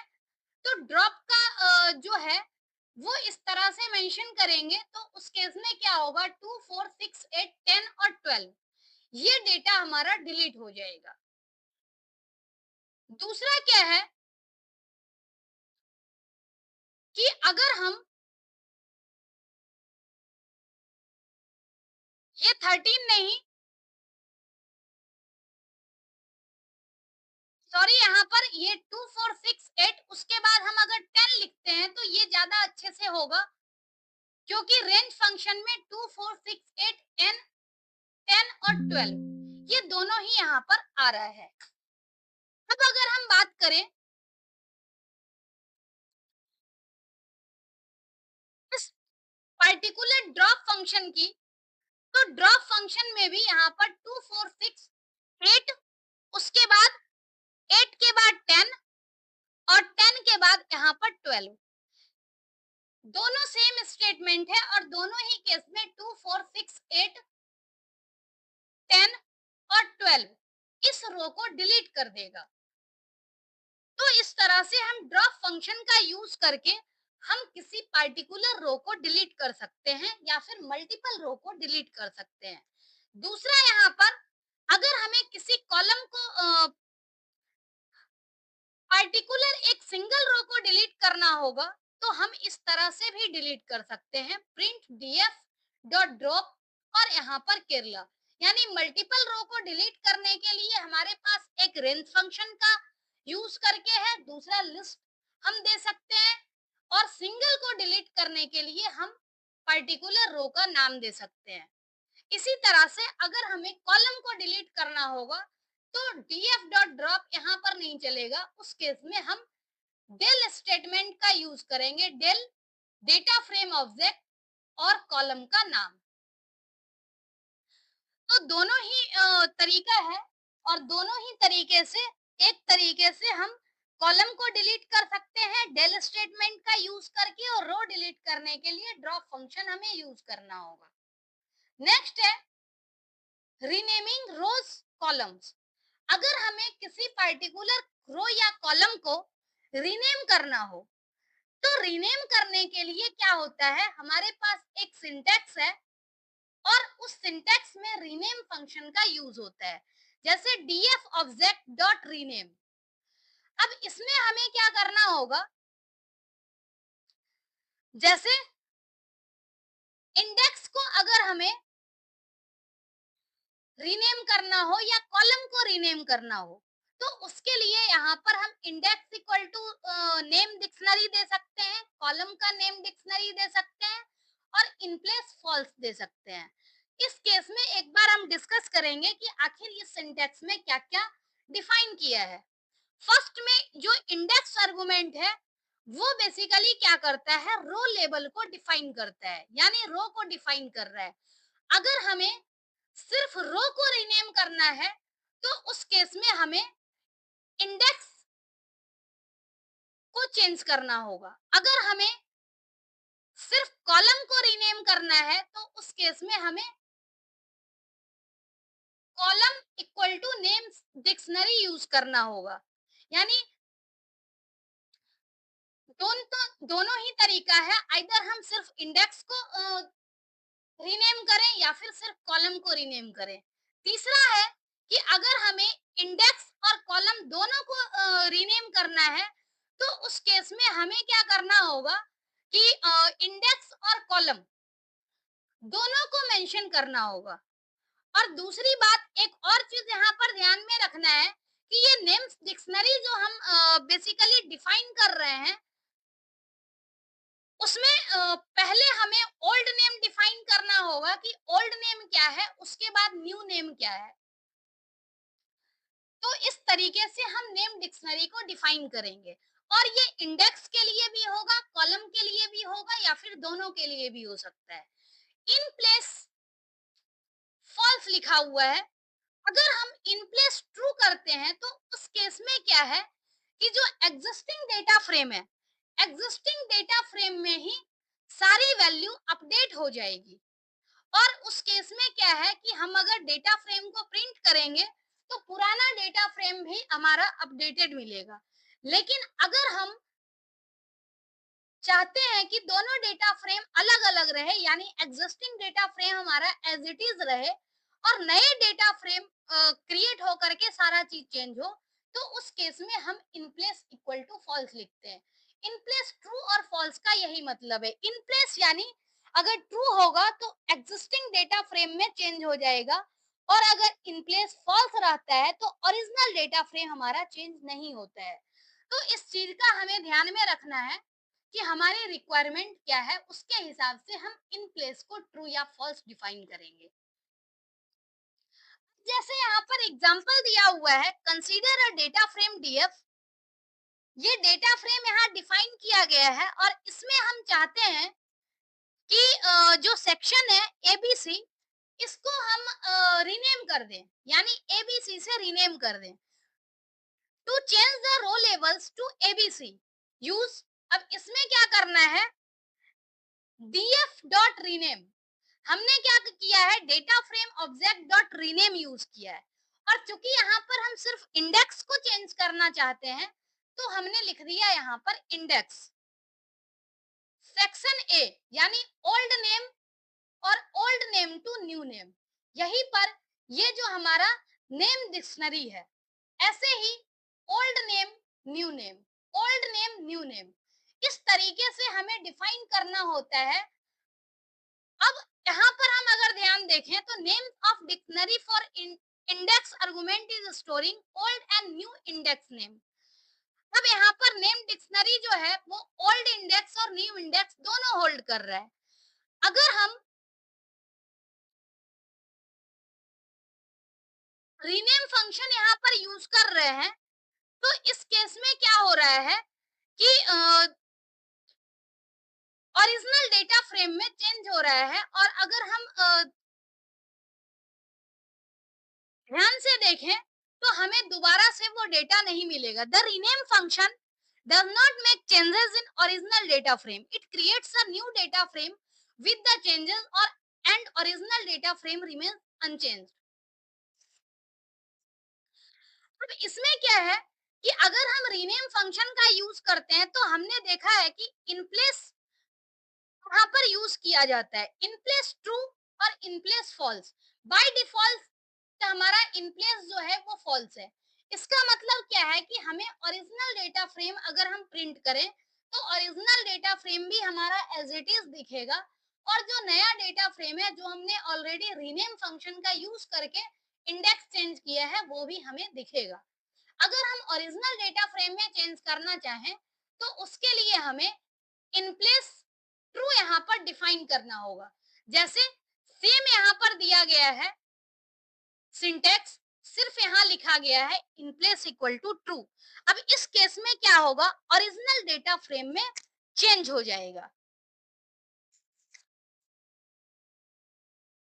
कुछ इस तरह से हमें दिखेगा, ओरिजिनल जो डेटा फ्रेम चेंज होने के बाद हमें आउटपुट दिखेगा और ये सेक्शन एबीसी जो था अब यहाँ पर सिंपली एबीसी आ गया है। मतलब इस तरह से हम कह सकते हैं कि हमारा डेटा फ्रेम का जो इंडेक्स है वो इंडेक्स रीनेम हो चुका है। तो इस तरीके से हम क्या कर सकते हैं, रो कॉलम को रीनेम कर सकते हैं और रो कॉलम को डिलीट कर सकते हैं। Boolean indexing means having boolean values as index.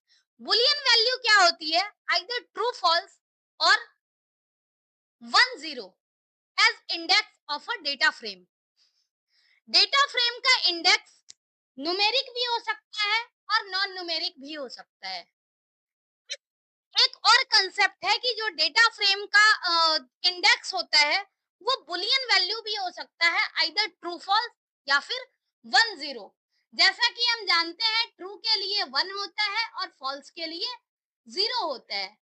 तो इसका यूज हम इंडेक्सिंग के लिए कर सकते हैं। The boolean indexes divide the data frame in two groups, true rows and false रोज।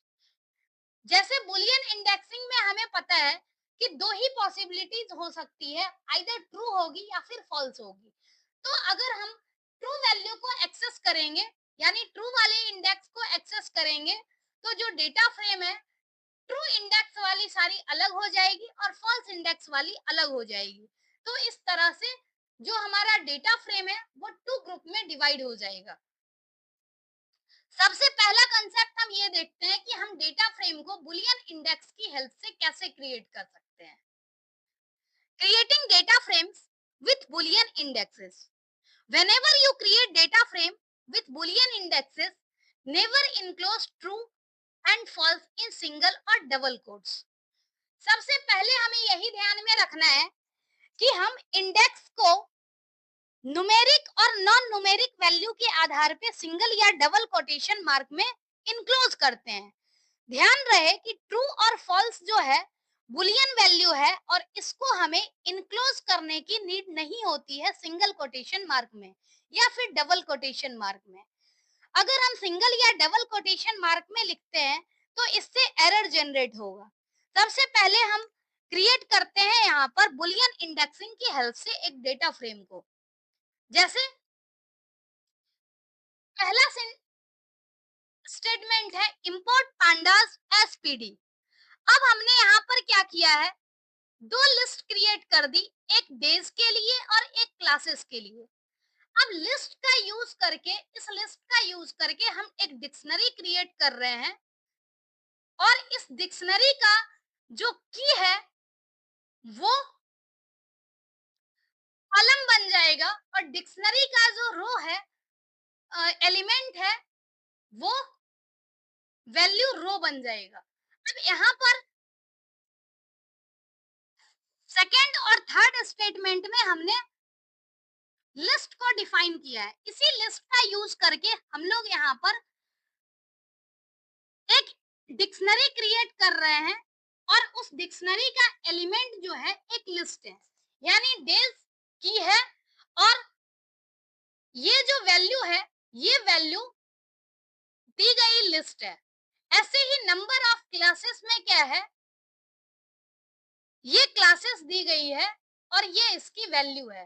अब अगर हम डेटा फ्रेम क्रिएट करें तो डेटा फ्रेम में अगर इंडेक्स डिफाइन नहीं करें तो बाय डिफॉल्ट जो इंडेक्स होता है वो 0 से स्टार्ट होता है, 0 1 2 3 4 इस तरह से होता अगर हम लोग ये इंडेक्स डिफाइन नहीं करते। लेकिन हमने क्या किया है, इंडेक्स डिफाइन कर दिया है, वो भी कैसा, तो बुलियन टाइप का इंडेक्स डिफाइन कर दिया है। हमारे पास टोटल 5 एलिमेंट है तो हमने 5 इंडेक्स यहाँ दे दिया ट्रू और फॉल्स के फॉर्म में। अब इस डेटा फ्रेम को जब हम प्रिंट करेंगे तो इसमें डेज, नंबर ऑफ क्लासेस, ये दो कॉलम बन गया जो कि डिक्शनरी का की है। डिक्शनरी की वैल्यू रो बन चुकी है और जो हमने इंडेक्स दिया ट्रू फॉल्स में वो यहाँ पर असाइन हो गई ट्रू और फॉल्स। अगर हम ट्रू और फॉल्स के आधार पे इसको एक्सेस करना चाहें तो यहाँ पर हमारे पास दो डिक्शनरी बन जाएगी, सॉरी दो डेटा फ्रेम बन जाएगा, एक जिसका सारा रो ट्रू हो और एक जिसका सारा रो फॉल्स हो। हम इस ट्रू और फॉल्स की जगह 0 और 1 भी असाइन कर सकते हैं, ट्रू के लिए 1 और फॉल्स के लिए 0। तो कुछ इस तरह से स्टेटमेंट हमारा बनेगा df equal to pd dot data frame DC और इंडेक्स जो हमने दिया ट्रू के लिए 1 और फॉल्स के लिए 0। तो दोनों ही तरीका हो सकता है, आइदर हम ट्रू फॉल्स लिखें या फिर 1 0 के फॉर्म में लिखें। तो इस तरह से हम बुलियन इंडेक्सिंग का यूज करके डेटा फ्रेम क्रिएट कर सकते हैं।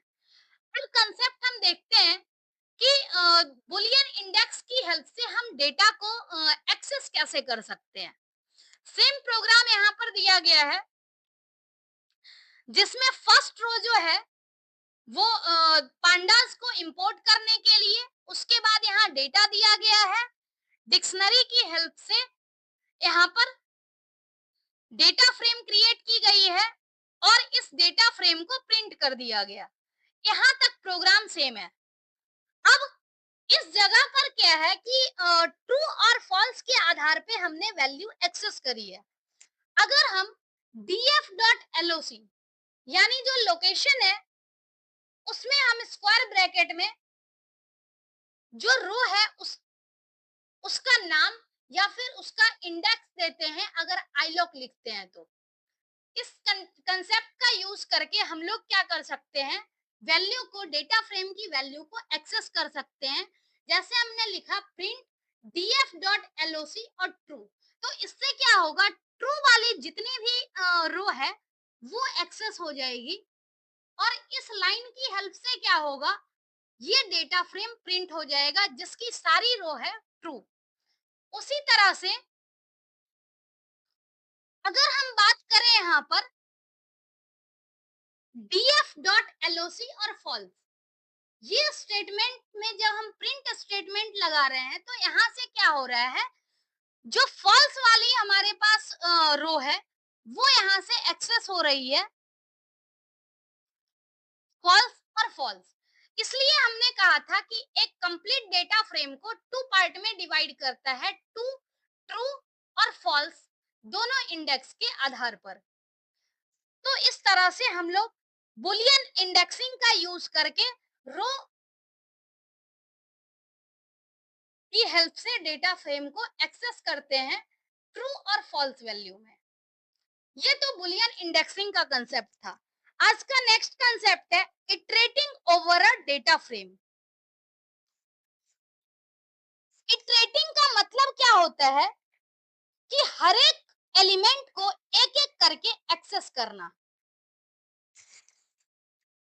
इटरेटिंग के लिए हमारे पास दो मेथड होता है डेटा फ्रेम में, एक इटर रोज और एक इटर आइटम्स।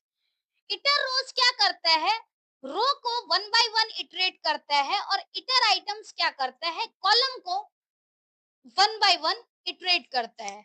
हम इसको डिटेल में देखने वाले हैं। सबसे पहले हम कंसेप्ट ही देखते हैं। Using the below mention two methods you can iterate over a data frame. First है df object dot iterrows, यानी df ऑब्जेक्ट के साथ हम इटर रोज मेथड का यूज करेंगे या फिर df ऑब्जेक्ट के साथ इटर आइटम्स मेथड का यूज करेंगे।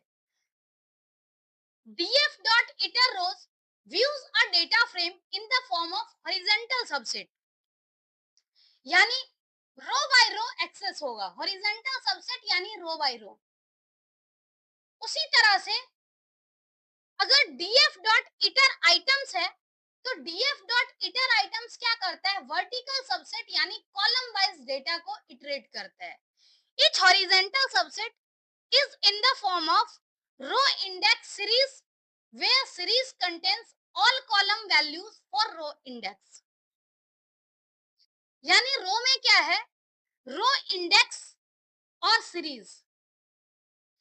इसी तरह से अगर हम वर्टिकल सबसेट की बात करें तो वर्टिकल सबसेट कॉलम इंडेक्स और सीरीज के फॉर्म में होता है। सीरीज हम क्यों कर रहे हैं, कह रहे हैं क्योंकि डेटा फ्रेम का इंडिविजुअल कॉलम भी है वो एक सीरीज के फॉर्म में बन जाता है, क्योंकि series one dimensional data structure है। अगर हम लोग डेटा फ्रेम से किसी पर्टिकुलर रो या कॉलम को एक्सेस करते हैं तो वो टू डायमेंशनल की जगह वन डायमेंशनल बन जाता है, इसीलिए यहाँ पर हम लोग इसे सीरीज कह रहे हैं। दूसरा क्या है, वर्टिकल सबसेट यानी कॉलम का इंडेक्स और उसके बाद series, where series contains all row values for that column index। इस तरीके से हम लोग इटर रोज और इटर आइटम्स फंक्शन का यूज करते हैं। अब एक एक करके डिटेल में देखते हैं कि इटर रोज फंक्शन कैसे काम करता है। प्रोग्राम दो पार्ट में डिवाइडेड है।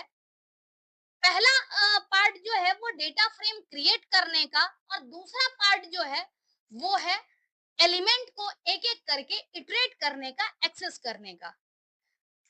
तो फर्स्ट रिपीटेड है इसमें कोई दिक्कत नहीं होनी चाहिए। सबसे पहला कंसेप्ट है इटर रोज। इटर रोज में क्या है कि डेटा को रो बाय रो एक्सेस करेगा। सबसे पहले हम लोग यहाँ पर एक डेटा फ्रेम बना रहे हैं, इंपोर्ट पांडास एज पीडी। उसके बाद हमने क्या किया, तीन डिक्शनरी क्रिएट की, तीनों डिक्शनरी का यूज करके हमने लिस्ट बना दिया और उसके बाद उसकी हेल्प से डेटा फ्रेम क्रिएट करके प्रिंट कर दिया। यानी इससे जो हमारा डेटा फ्रेम क्रिएट होगा वो कुछ इस तरह से क्रिएट होगा, ओल्ड प्राइस, न्यू प्राइस और चेंज। फिर उसके बाद उसमें D1, D2 और D3 के लिए यहाँ पर जो रो यूज होगा वो 0, 1 और 2 यूज होगा। मतलब ये रो इंडेक्स हो गया 0, 1 और 2 और इसकी वैल्यू आ जाएगी 150, 250, 450, 550, 100, 80, 120 और 40। जो भी हमने वैल्यू दी है तो इस तरह से डेटा फ्रेम क्रिएट हो जाएगा। डेटा फ्रेम को क्रिएट करने के बाद एक एक करके इटरेट कैसे करना है, तो उसके लिए इटरेशन के लिए या कोई प्रोसेस को बार बार रिपीट करने के लिए हमने पढ़ा है फॉर लूप का कंसेप्ट। तो फॉर लूप के कंसेप्ट से यहाँ पर अब क्या हो रहा है, फॉर में हम बार बार दो चीज को एक्सेस करेंगे। एक तो हमें यहाँ पर जो एक्सेस करना है कि कौन से रो को एक्सेस कर रहे हैं और उस रो का सीरीज, तो उससे मिलता जुलता हमने दो वेरिएबल बना दिया। एक वेरिएबल जो स्टोर कर रहा है कि किस रो को हम एक्सेस कर रहे हैं, उस रो का इंडेक्स, और दूसरा वेरिएबल जो है वो एक्सेस कर रहा है उस रो के सारे एलिमेंट। तो इस तरह से हमने यहाँ पर फॉर रो और रो सीरीज, रो और रो सीरीज नाम का दो हमने वेरिएबल डिफाइन किया। रो रो इंडेक्स को होल्ड करेगा और रो सीरीज उस पर्टिकुलर रो का डेटा होल्ड करेगा सीरीज के फॉर्म में। अब यहाँ पर क्या है, इन df डॉट इटर रोज, मतलब df डॉट इटर रोज का मतलब ये है कि डेटा फ्रेम के रो को हम इटरेट कर रहे हैं और ये प्रोसेस बार बार रिपीट होता जाएगा। कब तक, जब तक डेटा फ्रेम में एलिमेंट एग्जिस्ट करेगा। फॉर रो इसी तरह तो इटरेट करता है कि जब तक सीक्वेंस में डेटा रहता है तब तक लूप चलता रहेगा। तो इस तरीके से हम लोग क्या कर सकते हैं, यहाँ पर फॉर लूप का यूज कर सकते हैं for row row series in DF iterrows. For के अंदर दो चीजें हैं, एक है प्रिंट स्टेटमेंट जिसमें कौन से रो का इंडेक्स है वो रो प्रिंट हो रहा है, उस रो का इंडेक्स प्रिंट हो रहा है और उसके बाद उसका डेटा प्रिंट हो रहा है। ये दोनों प्रिंट स्टेटमेंट एग्जीक्यूट करने के बाद अगेन फॉर लूप चलेगा। ये तब तक चलेगा जब तक फॉर लूप में एलिमेंट एग्जिस्ट करता है। अब यहाँ पर क्या है, सबसे पहले जो हमने डेटा फ्रेम क्रिएट किया है वो डेटा फ्रेम यहाँ पर ऑलरेडी बन चुका है, ओल्ड प्राइस, न्यू प्राइस और चेंज। और यहाँ पर जो रो का इंडेक्स है वो है 012 क्योंकि हमने अलग से कोई इंडेक्स डिफाइन नहीं किया।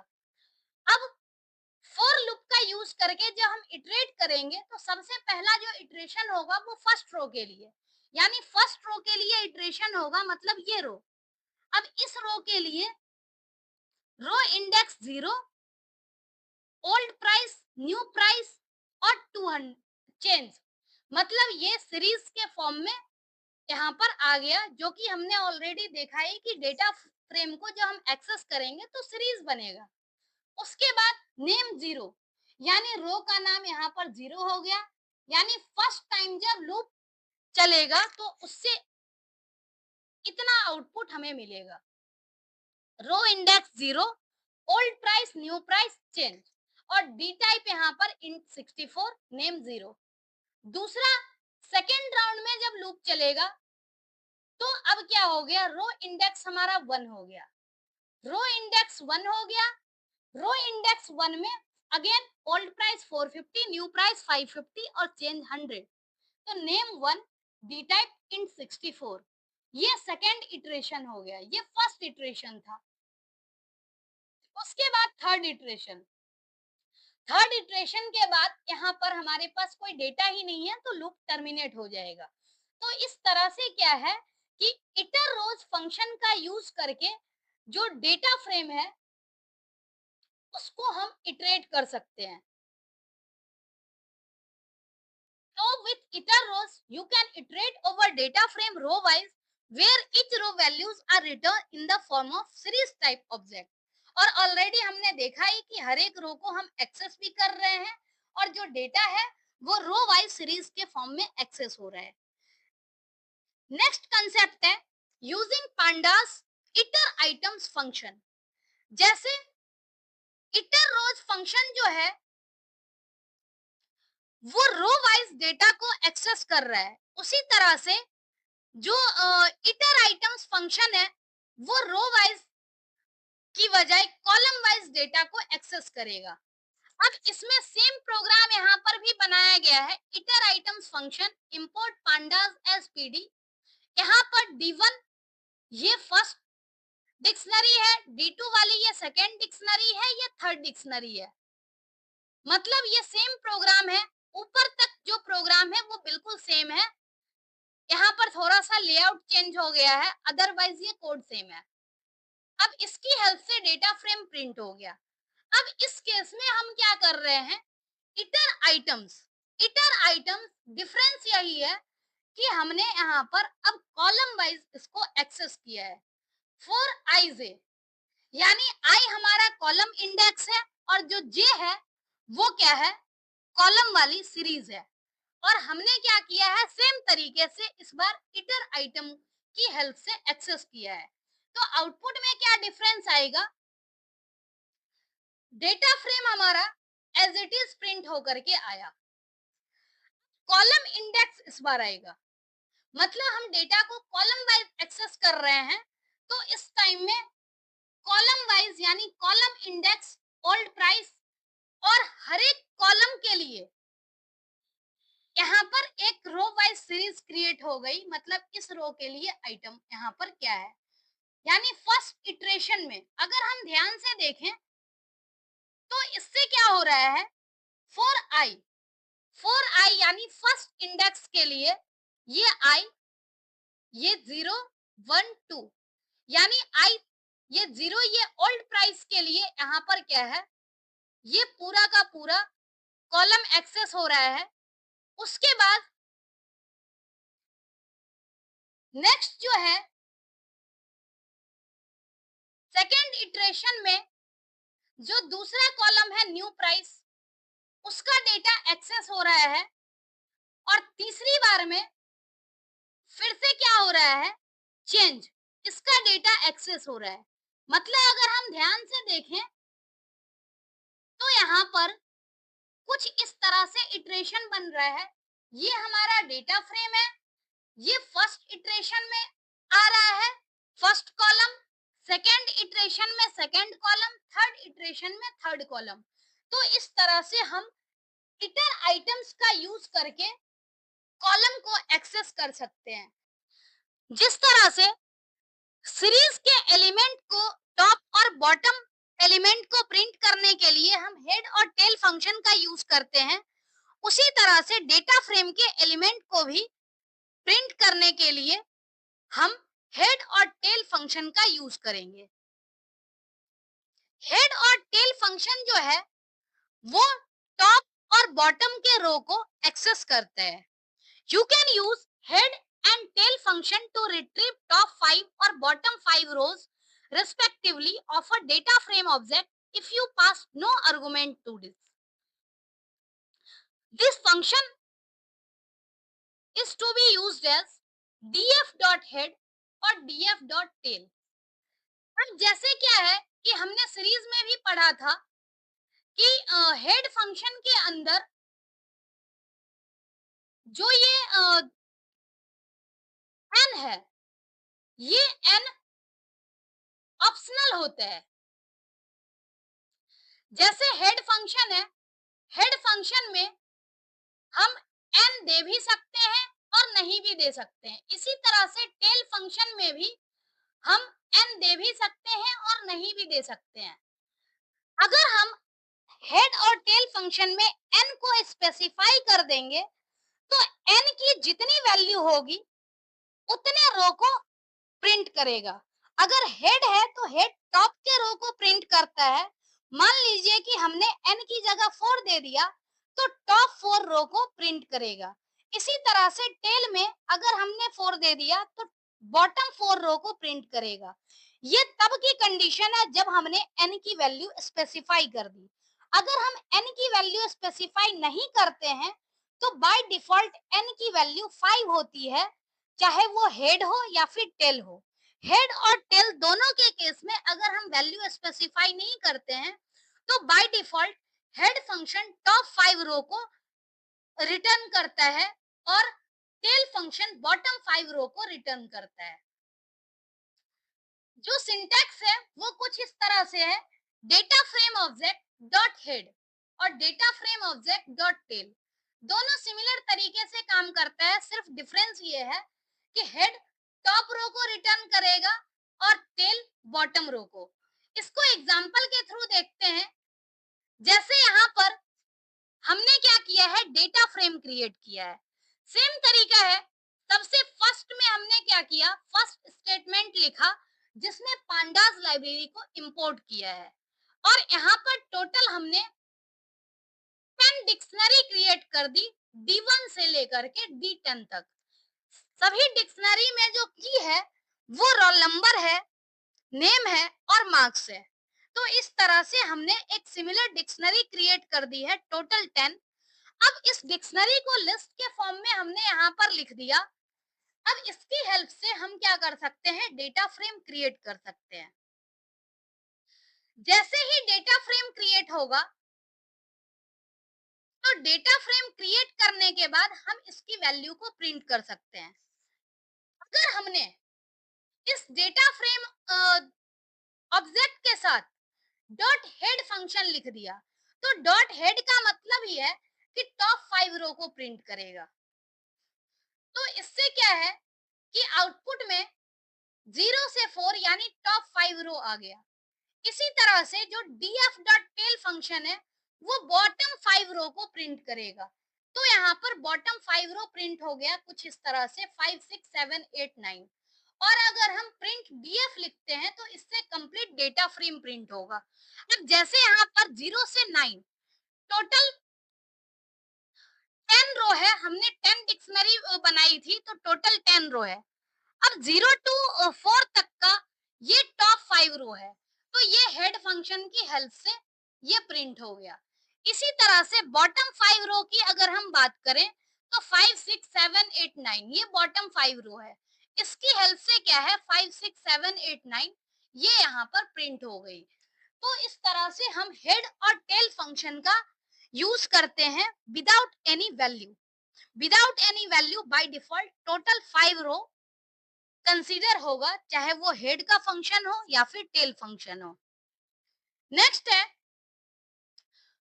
You can retrieve any number of top और bottom rows with head and tail function by specifying required parameter in the function. हमने स्पेसिफाई नहीं किया तो बाय डिफॉल्ट 5 रो प्रिंट हो गए। अगर हम चाहें तो इसमें कोई भी नंबर डिफाइन कर सकते हैं n की वैल्यू में और जितने नंबर होंगे टोटल उतना हमें प्रिंट हो जाएगा। जैसे यहाँ पर सेम डिक्शनरी है, सेम डिक्शनरी यहाँ पर 10 एलिमेंट वाली क्रिएट की गई है। सिर्फ प्रोग्राम में फर्क इतना है कि यहाँ पर दिया गया है प्रिंट df हेड 3। तो हेड 3 इससे क्या होगा, टॉप की 3 रो प्रिंट होगी और टेल 2 में क्या होगा, बॉटम की 2 रो प्रिंट होगी।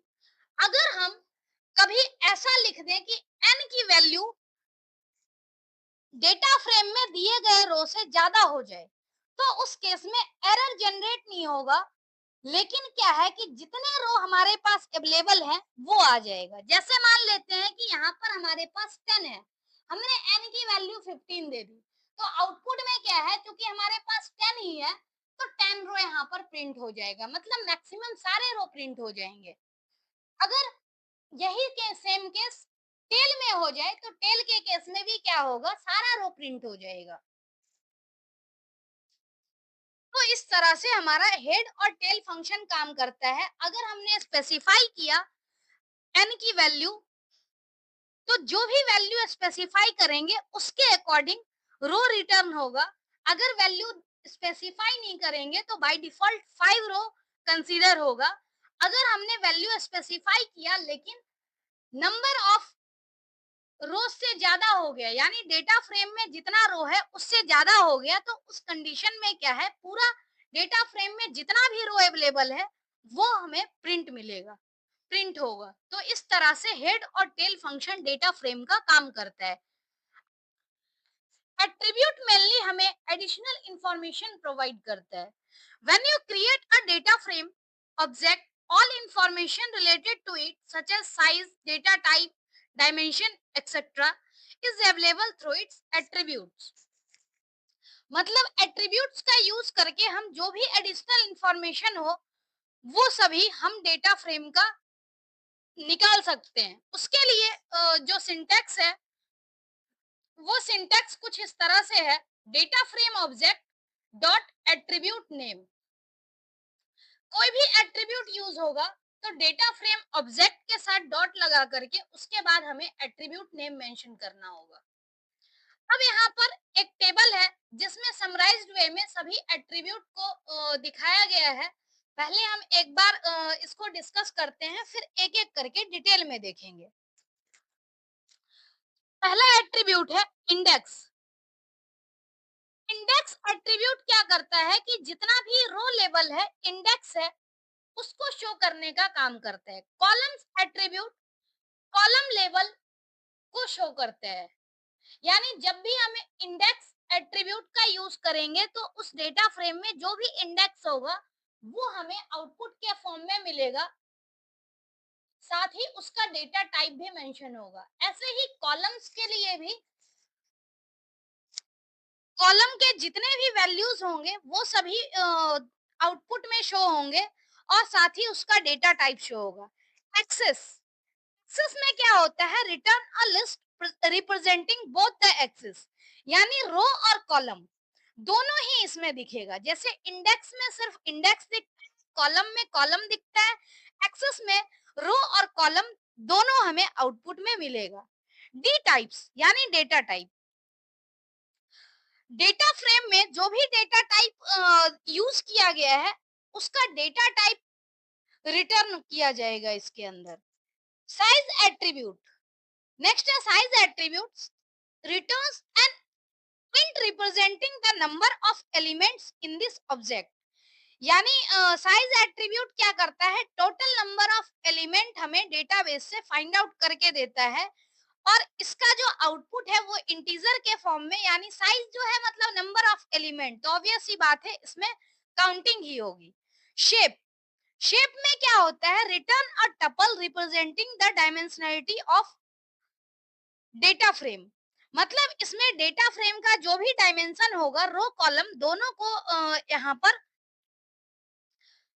डिफाइन करेगा। जैसे मान लेते हैं कि कोई डेटा फ्रेम है जिसमें 3 रो है और 2 कॉलम है, तो 3 रो और 2 कॉलम, तो इसमें पहले रो यानी 3, 2 और इसको पैरेंथेसिस में लिख करके हमें आउटपुट में मिलेगा जो कि शेप एट्रीब्यूट का आउटपुट होगा। नेक्स्ट है वैल्यूज। वैल्यूज एट्रीब्यूट क्या करता है, किसी भी डेटा फ्रेम का नंपाई रिप्रेजेंटेशन रिटर्न करता है। नेक्स्ट है एम्प्टी। एम्प्टी एट्रीब्यूट चेक करता है कि डेटा फ्रेम एम्प्टी है या नहीं है। नेक्स्ट है एंडिम।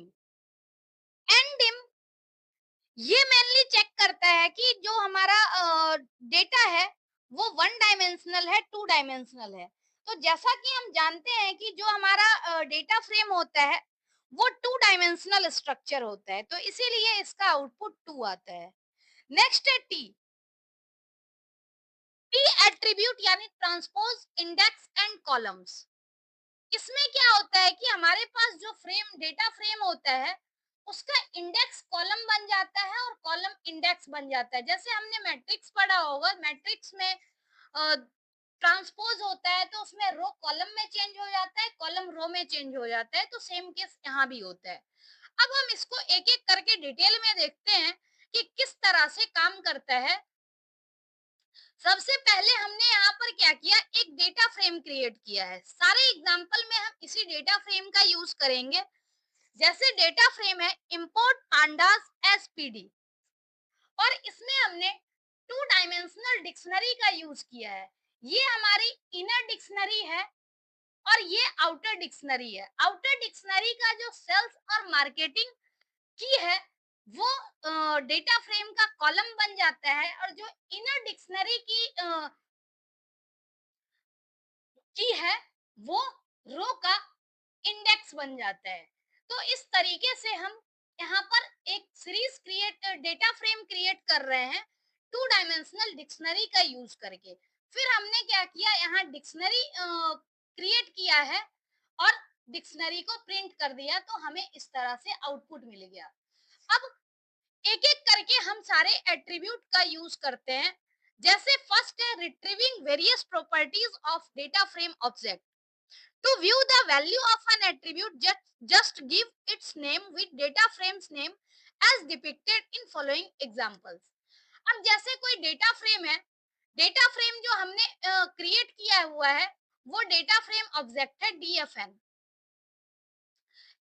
हम यहाँ पर सब जगह डीएफएन यूज कर रहे हैं, डीएफएन डॉट इंडेक्स। तो इससे क्या होगा कि इसमें जो भी हमारे पास इंडेक्स की वैल्यू होगी, वो इंडेक्स की वैल्यू जैसे हम यहाँ देख पा रहे हैं नेम एज और सेक्स, ये तीनों क्या है कि इंडेक्स की वैल्यू है। तो ये हमें इंडेक्स की वैल्यू एक लिस्ट के फॉर्म में मिल रही है और साथ में उसका डेटा टाइप। इसी तरह से डीएफएन कॉलम्स, तो कॉलम्स का जो नाम है वो है सेल्स और मार्केटिंग। तो इस तरह से हमें यहाँ पर डेटा टाइप शो हो रहा है साथ में, और लिस्ट भी। नेक्स्ट है डीएफएन डॉट साइज।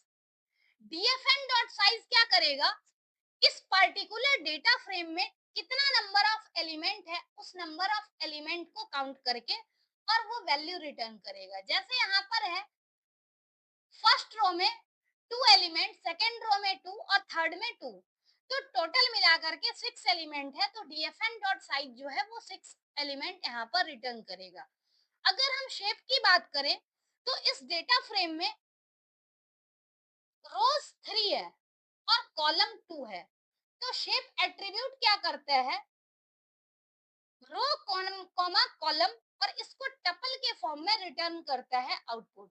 तो इस तरीके से हम इंडेक्स, कॉलम, साइज और शेप एट्रीब्यूट का यूज कर सकते हैं।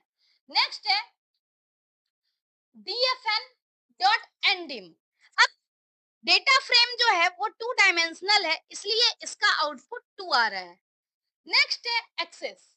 जैसे फर्स्ट में अगर हम बात करें डीएफएन डॉट इंडेक्स की, तो सिर्फ इंडेक्स रिटर्न कर रहा है। ऐसे ही कॉलम्स में क्या है, कॉलम्स का इंडेक्स रिटर्न कर रहा है। लेकिन अगर हम एक्सेस यूज करेंगे तो इस केस में रो और कॉलम दोनों का ही इंडेक्स रिटर्न करेगा डेटा टाइप के साथ में। तो ये जो है ये एक्सेस एट्रीब्यूट का आउटपुट है। नेक्स्ट यहाँ पर चेक कर रहा है डीएफएन डॉट एम्प्टी। तो चूंकि इसमें टोटल 6 एलिमेंट है, 3 रोज 2 कॉलम्स, तो ये एम्प्टी नहीं हो सकता, इसलिए इसका आउटपुट क्या आ रहा है, फॉल्स। अगर डेटा फ्रेम एम्प्टी होता तो उस केस में फॉल्स ट्रू आता। नेक्स्ट है डीएफएन डॉट डी टाइप्स। अब डी टाइप में क्या है कि हर एक कॉलम का डेटा टाइप साथ में डेटा फ्रेम का जो डेटा टाइप होगा वो रिटर्न करेगा यहाँ पर आउटपुट के फॉर्म में। जैसे मार्केटिंग है, मार्केटिंग का डेटा टाइप ऑब्जेक्ट है, क्योंकि हम यहाँ देख पा रहे हैं कि मार्केटिंग के अंदर जो डेटा है वो न्यूमेरिक भी है और स्ट्रिंग भी है। तो ओवरऑल इसका जो डेटा टाइप होगा वो ऑब्जेक्ट होगा। अगर इंटीजर और फ्लोट होता तो उसमें ओवरऑल जैसे फ्लोट होता है, तो उसी तरह से अगर मिक्स टाइप का डेटा है तो ओवरऑल जो डेटा टाइप होगा वो ऑब्जेक्ट होगा। जैसे मार्केटिंग का भी ऑब्जेक्ट, सेल्स का भी ऑब्जेक्ट और डेटा फ्रेम का जो डेटा टाइप है वो भी ऑब्जेक्ट।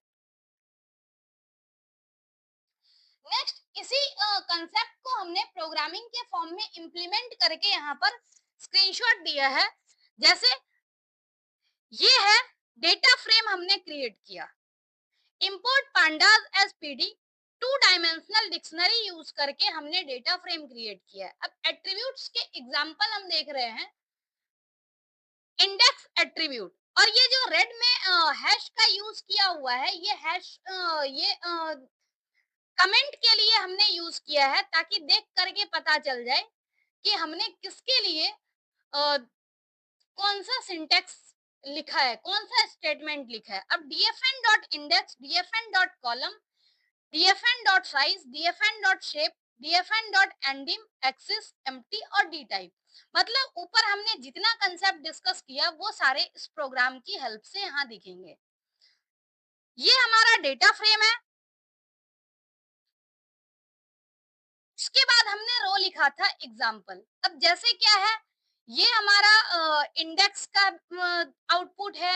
इंडेक्स के बाद ये कॉलम का इंडेक्स है, यहाँ पर नंबर ऑफ एलिमेंट है, शेप है, डायमेंशन है, ये एक्सेस का आउटपुट है। इसी तरह से एम्प्टी चेक करने के लिए जो हमने स्टेटमेंट लिखा था उसका आउटपुट है, और ये साथ में dfn डॉट डी टाइप इसका आउटपुट है। तो इस तरह से जितना भी कंसेप्ट हमने पढ़ा उसको हमने प्रोग्रामिंग के फॉर्म में इम्प्लीमेंट करके भी देख लिया है। नेक्स्ट है concept getting number of rose in a data frame. अब डेटा फ्रेम में नंबर ऑफ रोज कितने हैं उसके लिए जो हम यूज करते हैं, लेन एट्रीब्यूट यूज करते हैं। लेन फंक्शन बेसिकली है, एट्रीब्यूट नहीं है, लेन और डीएफएन। तो इससे क्या होगा, लेन और डीएफएन लिखने से ये डेटा फ्रेम ऑब्जेक्ट है। अब इसके अंदर total number of rose return करता है ये लेन फंक्शन। जैसे हमने यहाँ पर सेम प्रोग्राम लिखा है, उसके बाद लेन एट्रीब्यूट लिखा है, तो इससे क्या हो रहा है, प्रिंट फंक्शन ये लाइन प्रिंट कर रहा और दूसरी प्रिंट फंक्शन लेन डीएफएन।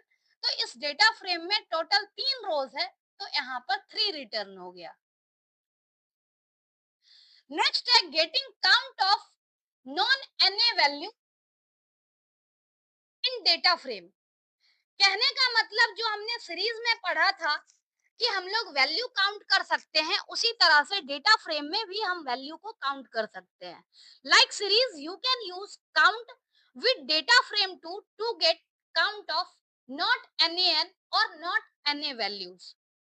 पहला कंडीशन है, if you don't pass any argument और pass zero, by default it's zero only, then it returns count of any values for each column। हर एक वैल्यू के लिए कॉलम को काउंट करेगा, मतलब उसमें total number of row basically count हो रहा है।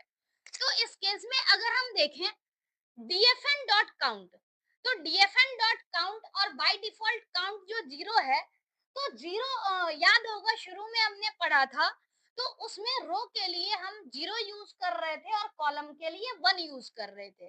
तो बेसिकली हर एक कॉलम के रेस्पेक्ट में यहाँ पर रो काउंट हो रहा है। तो पहला कॉलम जो है सेम एग्जांपल है, सिर्फ dfn dot count, dfn dot count में आइदर हम जीरो पास करें या ना करें, डिफॉल्ट वैल्यू जीरो ही होती है, और उस केस में क्या है कि रो को काउंट करेगा। तो सेल वाली जो वैल्यू है, यानी सेल कॉलम है, सेल कॉलम के अंदर 3 रो है। ऐसे ही मार्केटिंग के अंदर भी 3 रो है, और दोनों का डेटा टाइप 3 और 3, इसका डेटा टाइप int 64 है, यानी सीरीज के फॉर्म में हमें ये वैल्यू मिली है। नेक्स्ट है dfn डॉट काउंट और dfn काउंट और dfn count axis equal to index will produce same result. अगर हम काउंट के ब्रैकेट में एक्सेस इक्वल टू इंडेक्स लिख दें, तो उस केस में भी हमें सेम रिजल्ट मिलेगा। काउंट के ब्रैकेट में कुछ लिखें या ना लिखें, या फिर एक्सेस इक्वल टू इंडेक्स लिखें, तीनों के केस में ही हमें रो को काउंट करेगा पर्टिकुलर कॉलम के रिस्पेक्ट में। उसी तरह से अगर हम काउंट फंक्शन में आर्गुमेंट के फॉर्म में अगर 1 पास कर दें, तो 1 पास करने से क्या होगा, उस पर्टिकुलर रो के करस्पॉन्डिंग जितने कॉलम होंगे वो सभी कॉलम काउंट होंगे, लेकिन ध्यान रहे कि काउंट फंक्शन अगर कभी एन वैल्यू है तो उसको स्किप करता है। जैसे सेम एग्जांपल है, अब इसमें क्या है कि हमने डीएफएन डॉट काउंट और वन लिखा है, तो काउंट वन में क्या होता है कि कॉलम को काउंट करेगा, कॉलम काउंट करेगा, तो कॉलम काउंटिंग करने के लिए हर एक रो के रिस्पेक्ट में काउंट होगा। तो नेम के रिस्पेक्ट में दो कॉलम जैसे काउंट हो रहा है, तो नेम के रेस्पेक्ट में हमारे पास दो कॉलम है, एज के रेस्पेक्ट में भी दो कॉलम है, सेक्स के रेस्पेक्ट में भी दो कॉलम है। तो इस तरह से यहाँ पर डी टाइप और इसका इंट 64 हो गया। तो काउंट फंक्शन जो है वो सीरीज के फॉर्म में हमें डेटा दे रहा है। अगर हम रो को काउंट कर रहे हैं तो रो की जो काउंटिंग होती है वो कॉलम के रिस्पेक्ट में होती है, और कॉलम की जब हम काउंटिंग कर रहे हैं तो रो के रिस्पेक्ट में काउंटिंग कर रहे हैं। इसमें भी अगर हम चाहें तो जैसे डीएफएन काउंट वन है, तो एक्सेस इक्वल टू जैसे हम अगर इंडेक्स लिखते हैं तो रो काउंट होता है, ऐसे ही एक्सेस इक्वल टू अगर हम कॉलम्स लिख दें तो इस केस में क्या है, कॉलम काउंट होता है, मतलब इस दोनों का भी रिजल्ट सेम है। नोट में लिखा है you can also use shape zero to see number of rows and shape one for getting number of columns. यानी अगर हमें नंबर ऑफ रोज जानना हो और नंबर ऑफ कॉलम्स जानना हो, तो रो चूंकि जीरो से डिनोट होता है और कॉलम वन से डिनोट होता है, तो डीएफ डॉट शेप जीरो लिखने से नंबर ऑफ रोज हमें आउटपुट मिलेगा, डीएफ डॉट शेप वन लिखने से नंबर ऑफ कॉलम्स हमें आउटपुट मिलेगा। नेक्स्ट है transposing data frame. Data frame transpose करने के लिए हमारे पास जो एट्रीब्यूट है वो टी एट्रीब्यूट है। अब इसमें हम क्या कर सकते हैं, टी एट्रीब्यूट का यूज करके रो को कॉलम में और कॉलम को रो में कन्वर्ट कर सकते हैं। सेम एग्जांपल यहाँ पर दिया गया है, import pandas as PD, two dimensional dictionary का यूज करके डेटा फ्रेम क्रिएट किया गया है। अब हम यहाँ पर बिफोर ट्रांसपोज पहले डेटा फ्रेम को प्रिंट कर रहे हैं, उसके बाद हम आफ्टर ट्रांसपोज क्या करेंगे, डेटा फ्रेम को प्रिंट करेंगे। तो इस केस में जैसे बिफोर ट्रांसपोज हमने डेटा फ्रेम को प्रिंट किया, तो यहाँ पर सेल्स और मार्केटिंग कॉलम है और नेम एज टेक्स्ट हमारा रो है। अगर हम आफ्टर ट्रांसपोज की बात करते हैं तो रो कॉलम में कन्वर्ट हो रहा है और कॉलम रो में कन्वर्ट हो रहा है।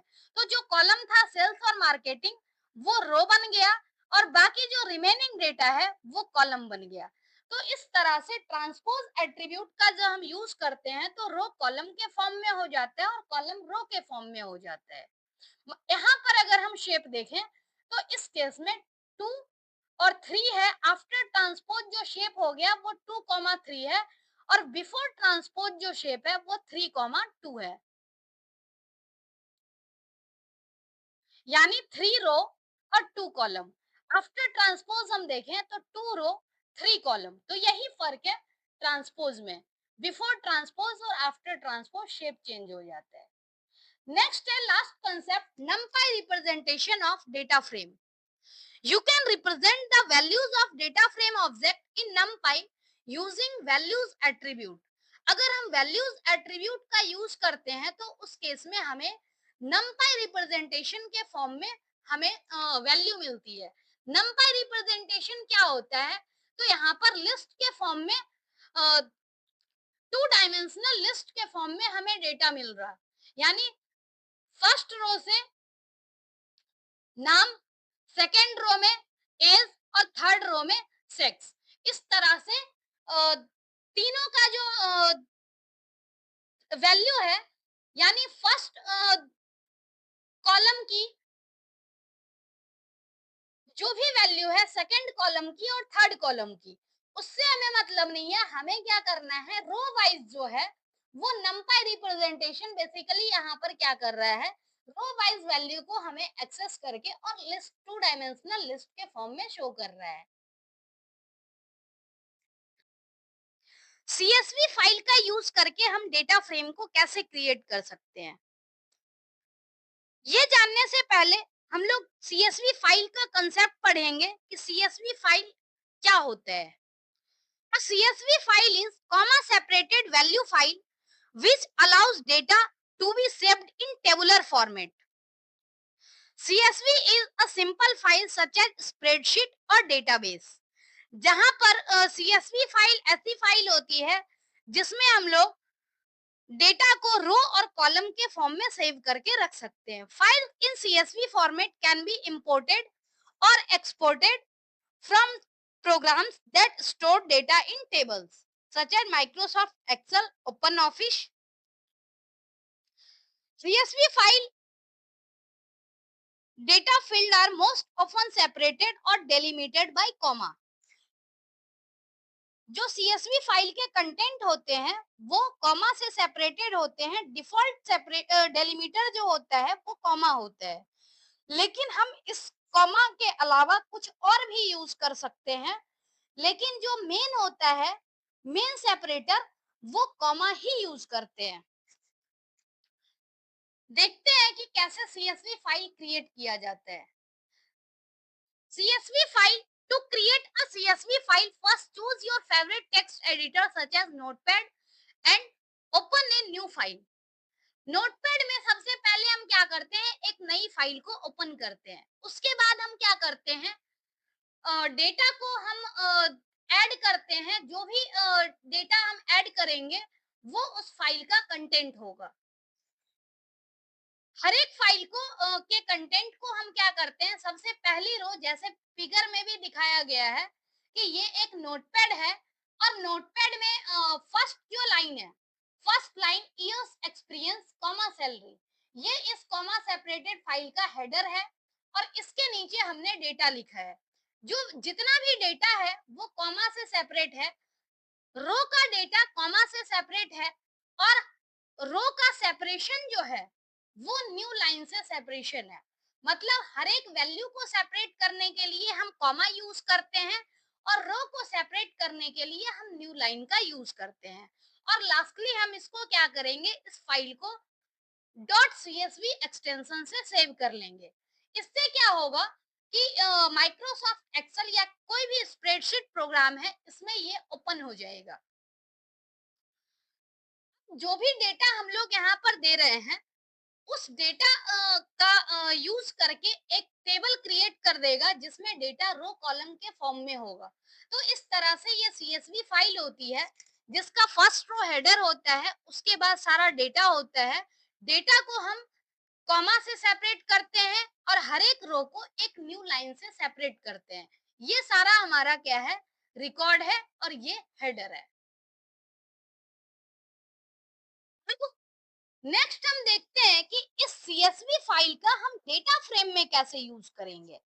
तो उसके लिए हमारे पास दो फंक्शन होता है, एक है रीड सीएसवी और एक है टू सीएसवी.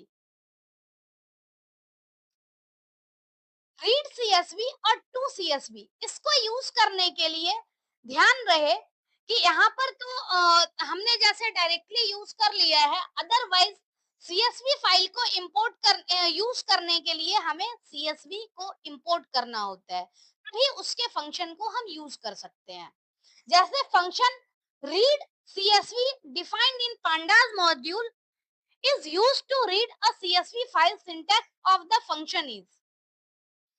अब इसमें क्या है कि जो सीएसवी फंक्शन है, रीड सीएसवी फंक्शन, ये पांडास लाइब्रेरी के अंदर डिफाइन किया जाता है पांडास मॉड्यूल में. अब यहाँ पर हम क्या करेंगे, पांडास को इंपोर्ट करेंगे, फिर उसके बाद हम यहाँ पर क्या करेंगे, df equal to pd dot read CSV और इसमें हम फाइल की लोकेशन देंगे, कंप्लीट लोकेशन जहां पर फाइल लोकेटेड है. यानी हमने यहाँ पर क्या किया है, बेसिकली डेटा फ्रेम क्रिएट नहीं किया है. जो एग्जिस्टिंग हमारी सीएसवी फाइल है वहां से हमने डेटा को रीड कर लिया और जब डेटा को हम रीड करेंगे तो वो हमें डेटा फ्रेम के रूप में आउटपुट मिलेगा. जैसे अगर हम यहाँ देखें कि फंक्शन रीड सीएसवी जो है वो हमने यूज किया और फाइल की लोकेशन दे दी. फाइल का नाम दे दिया।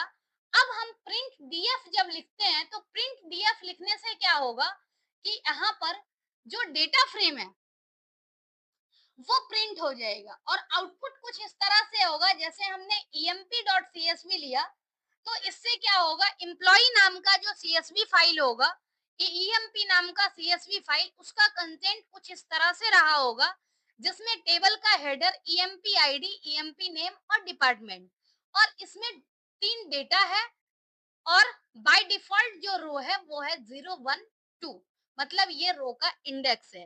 तो इस तरह से हम रीड सीएसवी फाइल का फंक्शन का यूज करके सीएसवी डेटा सीएसवी फाइल से डेटा को रीड करके और डेटा फ्रेम क्रिएट कर सकते हैं। आउटपुट हम पाइथन सेल पे देख सकते हैं।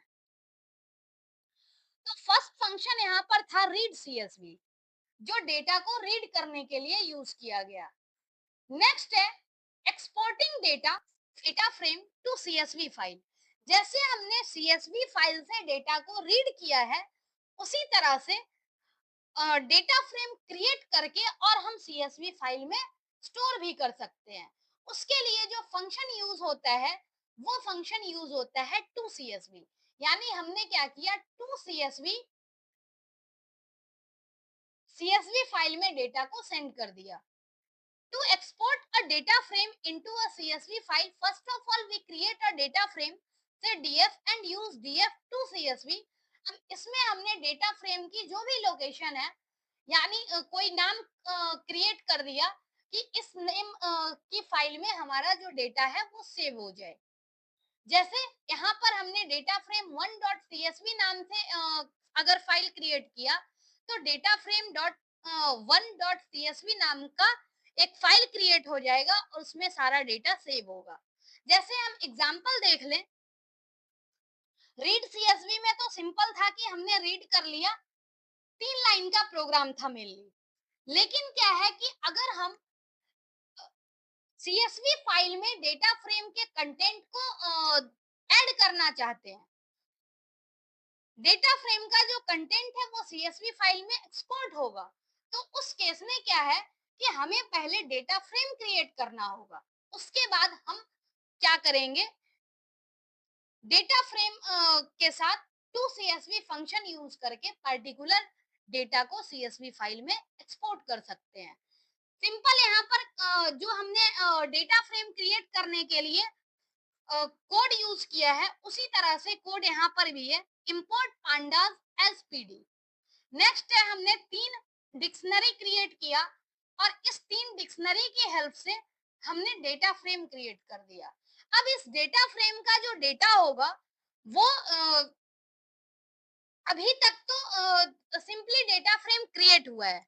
अगर हम इसको पाइथन सेल पे लिखना चाहते हैं तो प्रिंट डीएफ हमें लिखना होगा आउटपुट के फॉर्म में शो करने के लिए पाइथन सेल पे। अगर हम सीएसवी फाइल में एक्सपोर्ट करना चाहते हैं तो उसके लिए हमें df.tocsv यूज करना होगा और साथ ही सीएसवी फाइल का नाम लिखना होगा, लोकेशन देना होगा कि ये फाइल कहाँ सेव होगी। तो इस तरह से हम फिर क्या कर सकते हैं, सीएसवी फाइल को एक्सपोर्ट जब करेंगे तो CSV file full name dot CSV नाम से एक फाइल क्रिएट होगी स्पेसिफाइड फोल्डर यानी ई ड्राइव में, और उसके बाद जो भी डेटा फ्रेम का कंटेंट है वो डेटा फ्रेम का कंटेंट हमें शो होगा। जैसे फुल नेम डॉट सीएसवी नाम से हमने क्रिएट किया तो सीएसवी फाइल भी है फुल नेम डॉट सीएसवी और इसका content first name last name और उसके साथ साथ ये डेटा यहाँ पर क्रिएट हो चुका है, मतलब सीएसवी फाइल में ये डेटा एक्सपोर्ट हो गया। तो इस तरह से हम सीएसवी फाइल का यूज करके डेटा को रीड भी कर सकते हैं, रीड सीएसवी फंक्शन का यूज करके, और सीएसवी फाइल में डेटा फ्रेम के कंटेंट को एक्सपोर्ट भी कर सकते हैं टू सीएसवी फंक्शन का यूज करके। तो ये कंसेप्ट था डेटा फ्रेम के साथ सीएसवी फाइल को इंटीग्रेट करने का। आज के लिए इतना ही। Thank you. Thank you so much.